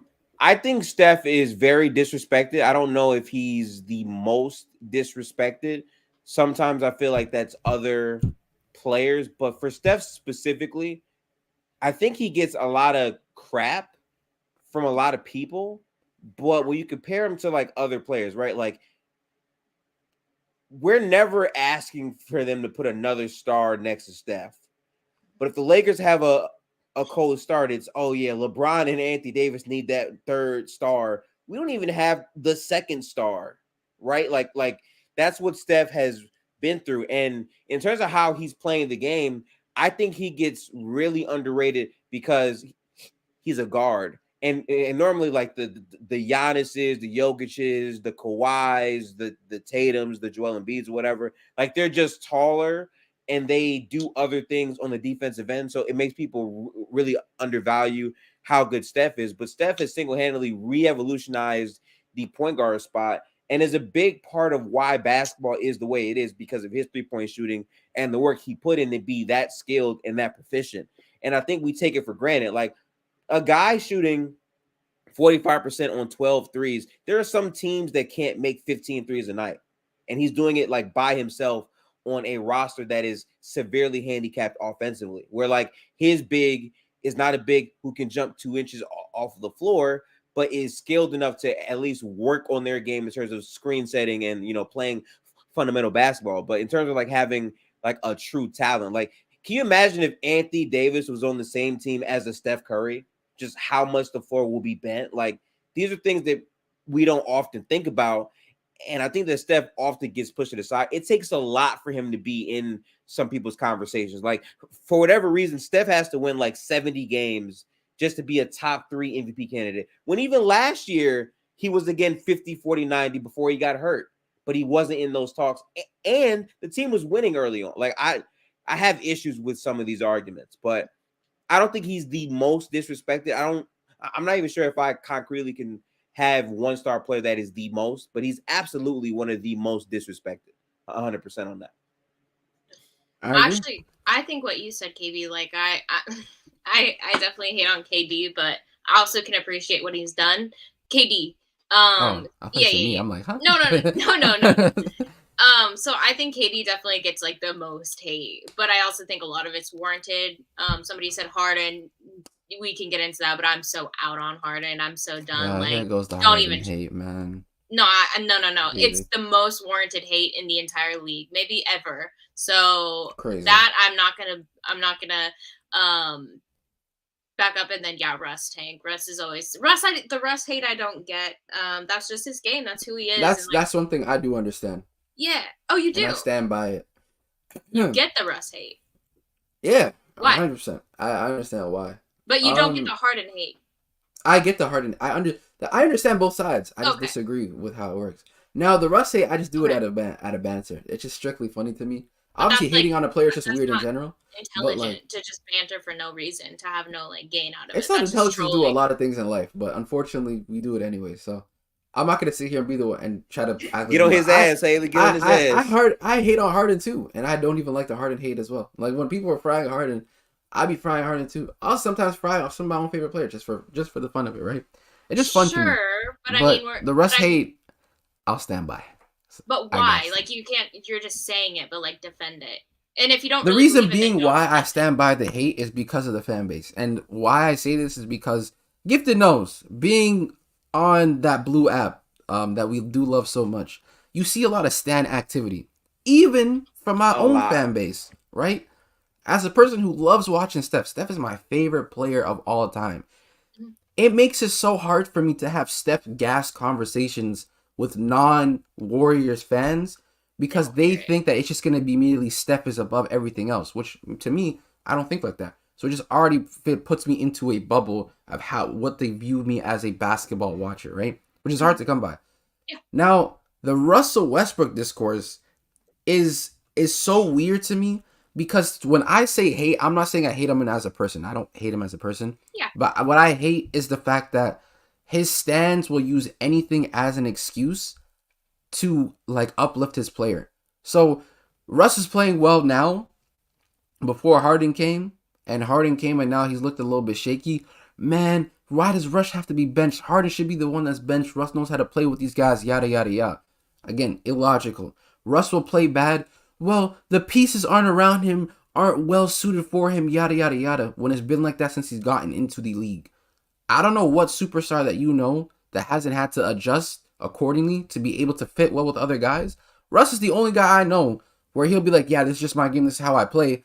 Well, that's just not how the basketball works. You're going to have to adjust. You're just going to have to adjust. And he doesn't do that. And the fan base, who I actually dislike a lot, don't acknowledge that. You feel me? They just don't acknowledge that. They just talk about everything else that's around Russ and not how terrible his play can be at times. I don't hate Russ. I hate the concept of how the fans view him. That You I feel get. me? Yeah, 100. That's why with Boston fans, I don't like the Celtics, and it's not even necessary. Like I like Jaylen Brown a lot. I like Drew Holiday. Like they have a solid team, but like it's so much from the fan base. But the Russ, I don't get why Russ has like accumulated so many fans. I think he's like the fourth most famous NBA player, or like fifth on Instagram. Like I don't know why people are so gunning to like protect him at all costs. Like he's a grown The man. Brody, man. That's why. Yeah, but I also love Russ, and I think he Out gets the a lot of mud, man. unnecessary Out the mud. Yeah, It's exactly so, why Hard people like work. him, man. Hard work, man. I think someone in chat said Ravion, bro. That's crazy. But nah. Yeah. That's one fan base I just don't like that much, honestly. Yeah, that's fair. There's other fan bases that don't really bothers me as much, but it just every time Russ in his talks, it just gets annoying. So then that's why like I be trolling their fans a lot. Like even like some of my good friends on that app. Shout out Wes, shout out Goods. Those are my guys. So there's Russ there. They love Russ. I troll them about their favorite player all the time, but it's like I don't go out of my way to try to just fake hate on Russ though. So like if something's clearly obvious, like I'll still point out how Russ is still a good player at times, but yeah, it's just the fan base that be pissing me off. I'm not gonna lie. They see him as flawless. Like you have to be able to talk about their downside as well. Exactly. But that's fair. Okay. I mean, we have a few more minutes. So anything else you gifted? Is there anything else you wanted to bring up as far as the Warriors, the game, the next stretch of games we have, or anything you've noticed? Can we talk about our schedule? Not I don't really. think we talked about it yet. No. No, not did we? Can we? Because like, yeah. have y'all been noticing how sweaty our schedule is now? Like, I don't. We see Cleveland, who's still like a good team, right? We saw Cleveland twice. I don't know what it is and how like it's not even the back. One, we have the most back-to-backs being the oldest team in the league, which is crazy. Yeah. And then on top of that, why do we keep seeing all these teams twice? Like, I don't understand. Like, can we get? I mean, that's what I meant. That's what I meant. Like, yeah. Like, why are we seeing the Timberwolves back to back in a row is a lot. We're playing we're playing teams that didn't come off back to backs either. So every back to back we're gonna have is teams that are coming off a fresh night, which is pretty weird because I feel like they should. I don't know. But then it's not even. I'm not even talking about those. I'm talking about playing a team multiple times without seeing any other team in between. Like, why are we seeing the Timberwolves twice and then seeing OKC twice? Like, is every other team doing that, or is that just us? I don't know. I haven't checked any other You team guys let us schedule know. that frequently, but like, I'm Not just seeing the great. Warriors play a lot of teams multiple times. Like, our season series with Cleveland's already done. Right? Well, every Like, game yeah. we have upcoming is a top defender or a top contender for like the next 2 weeks. Like, I except would for like the to point out Rockets. Yeah, go. what's good about this schedule though is we play all these teams for the most part at home, and then the travel isn't bad because you go to Phoenix, then you come back home to play San Antonio, and then you stay in the LA area for the Kings and the Clippers, and then Phoenix. Like that travel really isn't bad for like a whole month here, which is good. I feel Even like though we are playing what harder is the teams. Warriors' strength of schedule right now? I feel like we have the hardest schedule, bro. Because there's no way you're sitting here trying to tell me that we don't have the hardest schedule in the league right now. I mean, multiple people have said that. But Honestly, though, it's not KB, on the back end, it gets way easier though. Like there's much more beatable teams at the end of our schedule in like March, and I'll take that, to be honest. Like that's better than just Yeah, now. but early in the season, you know how important these stretches are. We gotta Yeah, not come out 500, bro. We So played the like, Nuggets 1, 2, 3 times before January, so that's pretty weird. Like, Yep. when other Wait, teams are going how? to face them one time. We played them once. we have the two- 19th strongest schedule. There's no Some way. Laker fan made that. Don't trust it. What No, I went on website is Some that? Laker fan made that. It's hilarious. I'm on Tankathon, but that just doesn't sound right. Well, who has the toughest schedule? Does it say? The toughest remaining schedule right now is Memphis because they have. Actually, Memphis I got a believe tough that. schedule. Now that's That fact. one I might I believe. seen Memphis schedule. Yeah, 1-8. they got a tough It's because they schedule, suck. boy. That's why. I don't think They're people think the so Warriors suck, so bad. they Boy, can Memphis complete. got a tough schedule. But in terms Okay. of opponent, bro, we have a really tough schedule. We're seeing the Timberwolves Yeah. twice, and then we see OKC again. I don't know if Shea's gonna be. Is Shea healthy? Is he Yeah, good? Shay's He's back. back. Shea, Okay, so we've yeah. seen Shea twice, and then we're seeing Yeah, they Ant, might and then we're smoke seeing this, KD, and then like, bro, come on, like, I'm not worried about the I Suns, can't wait to but watch this, bro. I'm worried about the Suns. We'll be fine. I'm not Yeah, worried. the opening night we looked abysmal, so I don't know. Yeah. I don't know. We'll see. But okay, actually, I wanted to ask because I've had some people in my lives like freaking out. Like, we're Warrior fans tend to be kind of like with the Grizzlies. It's kind of like you guys think this is a rivalry. It's not, but we'll It's entertain it, whatever you want to do. But I'm having like genuinely for these fans. Like, it sucks to start a season like this, especially when you're coming off 3 pretty solid years. So, does Ja Morant coming back save this season, or at least give No. them a foot in, or are they done? The season's done. Like, you got to come back next People, season. listen, Haley. People already know my take. This team put some salt, some pepper, paprika, cayenne, garlic, sear it. Paprika. It's cooked. Yeah. It's cooked. That's kind of where I'm coming from, to too. perfection. You feel me? Yeah. That team is garbage. Garbanzo beans is the best way I can say it. You know what I'm saying? So, like, man, that team is not. Ja can't save them. Steven Adams is out. Only God can save them. That's all I know. That's all I can say, bro. That's Okay. God can save them. That's it, man. I think it's tough because before they were 1-7, their first 10 games was supposed to be a bit lighter because the harder parts of their schedule was coming up, and they lost pretty much all those games. They're up right now versus the Clippers, which, man, Ty Lue, he got to get fired. He is terrible. But Get him out of here. it's a huge stretch for them coming up, and my thing is the way for them to stay alive is they would have to go like I think 11-16. By that point, Ja will be back, and they're like 1-7 right now, which means they'd have to win like 9 games to get up there, and they have the hardest stretch of their schedule now. So like I find it very unrealistic that they will be in that conversation, especially with all the injuries they've had. Derrick Rose, I think he's still out right now. Ja's not playing. Adams ain't playing. Brandon Clark isn't playing for a couple games. Santi Aldama wasn't playing. They just have a lot going on. Yeah. So No, I think they might be done. Well, you saw their coach, what was that, 2 or 3 nights ago, where he just laid, he just went off in the post game and just. He got hold in that game too. I saw that game. He had 100%. Like what he was saying was officiating. that I wasn't upset with what he said, but it's just like I think I can feel the frustration coming from that organization, and I wonder if that's gonna create any kind of brokenness when it comes back to Ja coming back, because he's their guy, right? He's their number one, and so to make mistakes, is that gonna now leak into what we're seeing, like what the team chemistry will look like. Is there going to be any resentment or like, we get it, this was uncalled, like what is that going to look like? And will they just bounce back once he's back? And it's No, they won't. Shaw will just come back. They'll look decent, and then they may probably scrap their way to the play-in and like lose to OKC or something. I don't know. I just don't see them being any of these other teams at all. It's tough, man. It's tough. I can't believe I'm saying this. The Houston Rockets have a better record than us at the moment.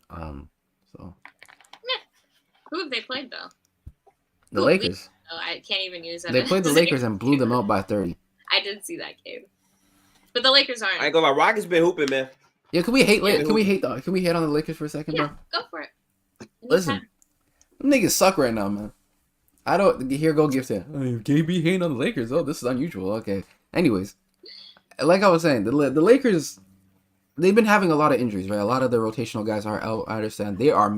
If you've been watching the Lakers play, chat, they are missing Vando like desperately. Cam Reddish played massively for them against the Suns, but these niggas have been playing terribly.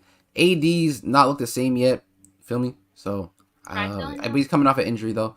LeBron, he's out tonight, I think, against Portland. And D'Lo and Reeves haven't looked the same. The shooting hasn't looked good as well. Coach Darvin Ham just has his hands in his pockets all the time. Doesn't know how to make an adjustment. I don't know what to tell y'all, man. This is the Lakers is looking pretty shitty right now to start.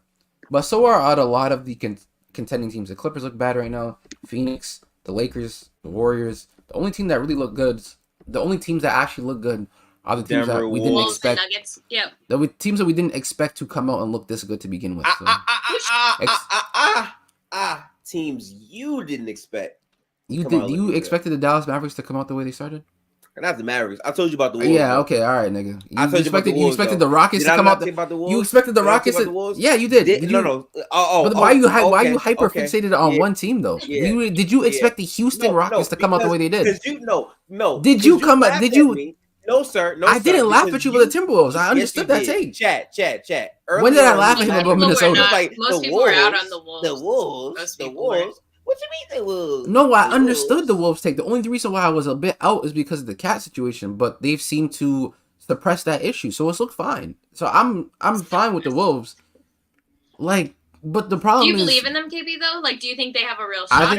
I think they caused some issues for a lot of contending teams. I'm not gonna lie to you. They're not a contending team. They're not a contending team, but they cause issues for the contending teams. But they're not a contending team to me. I'm not gonna lie. They just still have some guys still have more proving to do. But I don't think they're a contending team yet. But if they played a team like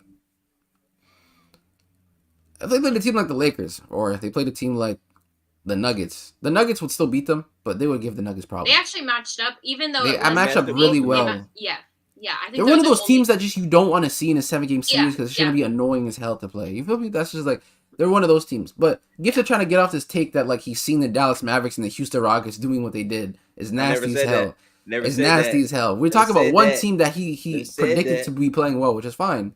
But the Dallas Mavericks and the Houston Rockets, you did not expect for them to be playing at this level as well, right? I said Dallas. No. Let's actually go back to what I said. I said Dallas' success long term is going to be super reliant on the production that they're getting from Derek Lively as their guy, because we know Luka has hot starts to the season, and because Derek Lively has outperformed those expectations, they look good to start. Does that mean it's going to sustain itself? No. We saw the Portland Trail Blazers last year start 10-4, and they finished one of the worst teams in the league. So obviously, like, there's some basketball parts of it that matter now, sure, but in terms of a complete season, we still got to see it. So I'm not doing overreacting, but in terms of hot starts, Dallas starting out hot doesn't surprise me. They haven't had a crazy schedule, and Luka's been sensational. Luka always starts out his season, for the most part, sensational. It's about getting to, like, the January part, the February portion. That's where the Rockets are the 4th seed in the West. What is going on? I mean, we're like 3 weeks in. That's all. You know what's crazy? Listen, Sacramento is 7. The Lakers are 8. Phoenix is 9. The Clippers are 10th. Right. Only reason the Kings are 7, by the way. That's not surprising. The San Antonio Spurs. Did the San Antonio Spurs play tonight? Yeah. If the San Antonio Spurs, if the San Antonio Spurs win tonight, they will move on to 4-6 and have a better record than the Clippers. It's up, and they'll be tied with the Suns. That's not surprising. And the Lakers. I don't know why people are so surprised with what's Oh happening my to the God. Clippers. I literally have said this since before the trade even happened. Like, I don't understand why people are confused about the situation. I am It's not not going confused. to work. They were winning before, and Harden it just wasn't a good fit. But they might win today. Now that I said that, Not a good fit is crazy. I think Harden's a good fit for that team. absolutely not. Harden I think is they not still a need good more fit for time. the When NBA. Russ got over there, they started off 0-5, and everyone was like, let's wait on Russ. He was shit. Everyone was shitting on Russ, and then they got adjusted, and then How Russ many had wins did they get before Harden came? They were winning games. Yeah, So they were. Man, But this then is a small. Wait. They play like that's 3 such a games. that's what I'm. That's such a small sample size. yeah, but Are we they moved by still 3 won. games that they So And you the won? think that the Clippers are and contenders, they but played the the Timberwolves Spurs and the aren't? Trailblazers. You think the Clippers are They contenders, beat the but the Spurs and the Timberwolves Trailblazers. aren't? Ooh, I'm so Yes, I moved think by the that. Clippers are more of a contender They than the should trade In Timberwolves. the for Harden. Timberwolves. Yeah, I do. Oh, okay. All right. They have a bunch of guys in the postseason who've been proven before. We've Want to never make a bet on seen. that, KB, for the season? Let's make a bet. They making a bet, chat. Let's make a bet. Okay. I Maybe don't small. bet. I don't bet. So. Oh, what you Bet mean me. you don't bet? It doesn't What have you to mean be you don't money. bet? It can be you have to delete you have to never go on a Lakers space again. Oh, You see that just not happening. You're not because I don't That bet, will never so happen. you're, so you're not willing to stand on what you just said. No, I'll stand on it, but I just won't make a bet. Chat. KB not standing on business, chat. That's It's literally crazy. KB not religious standing rules, on guys. I business. can't He not religiously standing on make a business. bet, so like I You can't can't help make you. a bet with your words. You can only. I know. I'm I'll not stand on telling it. Like y'all can remember this pod, I don't know if pull that's it back up, and He be not like, standing yeah, on Katie, business, Okay. chat. you can Okay, be like that, and I'll that's be like, fair yeah, I was wrong. That's true. But Okay, like, that's I can't make a bet. So I'll like, make a clip. yeah, for sure. But me saying the Clippers are more of a Yeah. contender than the Timberwolves, I don't see how that's crazy. But I guess, I guess you know what I'm saying.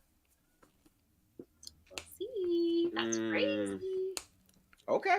That's crazy. Okay. I respect it. I respect it too. Fair enough. Okay. Last question, you guys, and then we will move on. So we have a back-to-back. We play not a back-to-back, but we play the Timberwolves 2 times. OKC 2 times. And then we have another stretch of some pretty. We see the Kings again. That's not surprising. But I guess what I want to ask is, obviously we're coming off a losing streak, our first losing streak of the season. It doesn't feel good. We've already identified some of the issues we see. But if you're Steve Kerr tonight, what are you telling the guys to work on as a coach? What are you saying? This is what we need to see, especially if we're going to get past a team like the Timberwolves who have solid defense, who are bigger. What do you do? What's the plan of action tonight? Watch the turnovers with length, because I swear they will score every time in transition off the turnovers. They are a defensive-minded team. You want to try to limit how many times you hurt yourself with bad, costly turnovers. Make sure to maximize your turnovers by getting out in transition, making the easy reads. When you see the numbers, advance the ball. Don't hold on to it too much. In the half-court set, focus on the off-ball movement a bit more. Steph needs to be aggressive, trying to find a shot against that Timberwolves defense. I understand how good their defenders are, but I still think that guards can give them some type of issue if you have high proficiency guards like Steph. So I think Steph can eat. And versus the Wolves, he's eaten before, so that is a real possibility. And also on the glass, the second chance point stuff that we're doing is going to get challenged a lot by that team because they're super big. So it's going to really matter getting to our spots and trying to rebound the ball at the correct times for us to have success in the matchup. Those are my X factors of the game right there. I think rebounding the ball, like you said, is going to be important. Gang rebounding is important today. You're going up against a lot of size, so everyone's got to crash the glass. Everyone's got to box out before we run out on the break. And it's going to be a lot tougher on your legs tonight, but like I said, running the break as well is one of the key factors of today's game, especially. You don't want to be going up against that half-court defense. It's going to be very hard to find advantage creation outside of Steph. So playing in transition, finding cross matches and cross switches that you like in your favor is the best case scenario for the Warriors. Try to run these guys out the gym. Try to get their legs tired early. I understand they had rest, but you gotta come with more energy tonight as well. From a defensive standpoint, I want to see traps. I want to see a lot of on-ball pressure from the Warriors as well. We've always been good in terms of playing gaps and making teams having to read certain coverages and playing lanes. But I want to see some on-ball pressure. I want to see like people have the ability to be able to stay in front of their guy. I want to see Wiggins come out tonight with a lot more aggression on that end of the floor, making it extremely difficult for a guy like Ant to be able to self-create. I want to see someone like Draymond kind of makes sure that Cat is pretty much useless offensively in that kind of regard. You feel me? So like things have to be clicking on all cylinders early for the Warriors. I don't want to see a lackadaisical start. Yeah. We've already seen multiple of those, and then I hate when we start off slow and then we have to climb back ourselves into the game and make it really difficult on ourselves. Set a lead, set a pace, set the tone, and create that advantage for yourself in the game so then you can come out with the W as well. Because you're going to play these niggas on Tuesday again. So, you know what I mean? So you're going to have to come out with that intensity immediately to start. And this is really tough. This is going to be a very tough stretch. You're playing a lot of teams that are very good. The Timberwolves are a very good team. OKC's obviously on the come up as well. You play Sacramento, who's another good team. Phoenix, and then obviously you see Wemby again as well, right? So these teams that you're going to be playing are very what's the word I'm looking for? They're compy teams. That's the best way I can say it. And you're going to have to be on 10 toes and standing on business for the rest of this remaining week. So hopefully when we come back next week, the Warriors didn't lose a game, but unfortunately I know my team, so we will be back next week. Gifted, you're muted, by the way, but we will be okay. And we'll definitely see what happens. Yeah, last prediction. Who do you guys think is going to be the second leading scorer tonight? Are we going to see a awakening from any of the players we've talked about? I'll say Andrew Wiggins. I'm going Wiggins, man. I think Wiggins tonight is going to have his wake-up game. I think he's going to boom on Cat again like he did in 22. Yeah. Bro, this Cat, I'm not going to lie, this Cat from you is nasty. Yeah, I was surprised you said, let's hold him. Been hating on Cat so consistently, dog. That's just funny to hate. Cat's just one of the funniest guys in the league. You know what I'm saying? So, like, just to watch play basketball, he is hilarious. It's actually comedy watching. When he's walked in, though, he's a cool guy, but, yeah. No one's really I get it. I'm not a big Cat No one's really moved by the big purr. So, you know, that's my stance on him, you know what I'm saying? But Wiggins, I hopefully will boom on Cat to wake him up. I just want a resurgence game. Like, I want Klay to be on all cylinders. I don't even care about Steph scoring. I already know what Steph can do, and I'll be happy to see it. I just want to see the other guys contribute. I would love to see B-Pods in this game and just see how he runs an offense. Like, I just want to see that. I want to see a lineup that's composed of, like, CP, Moody, Kuminga, TJD, and Dario Sarge. Like, I just want to see that lineup and just see how that works. Like, you know, I just want to see TJD or B-Pods in, like, significant minutes.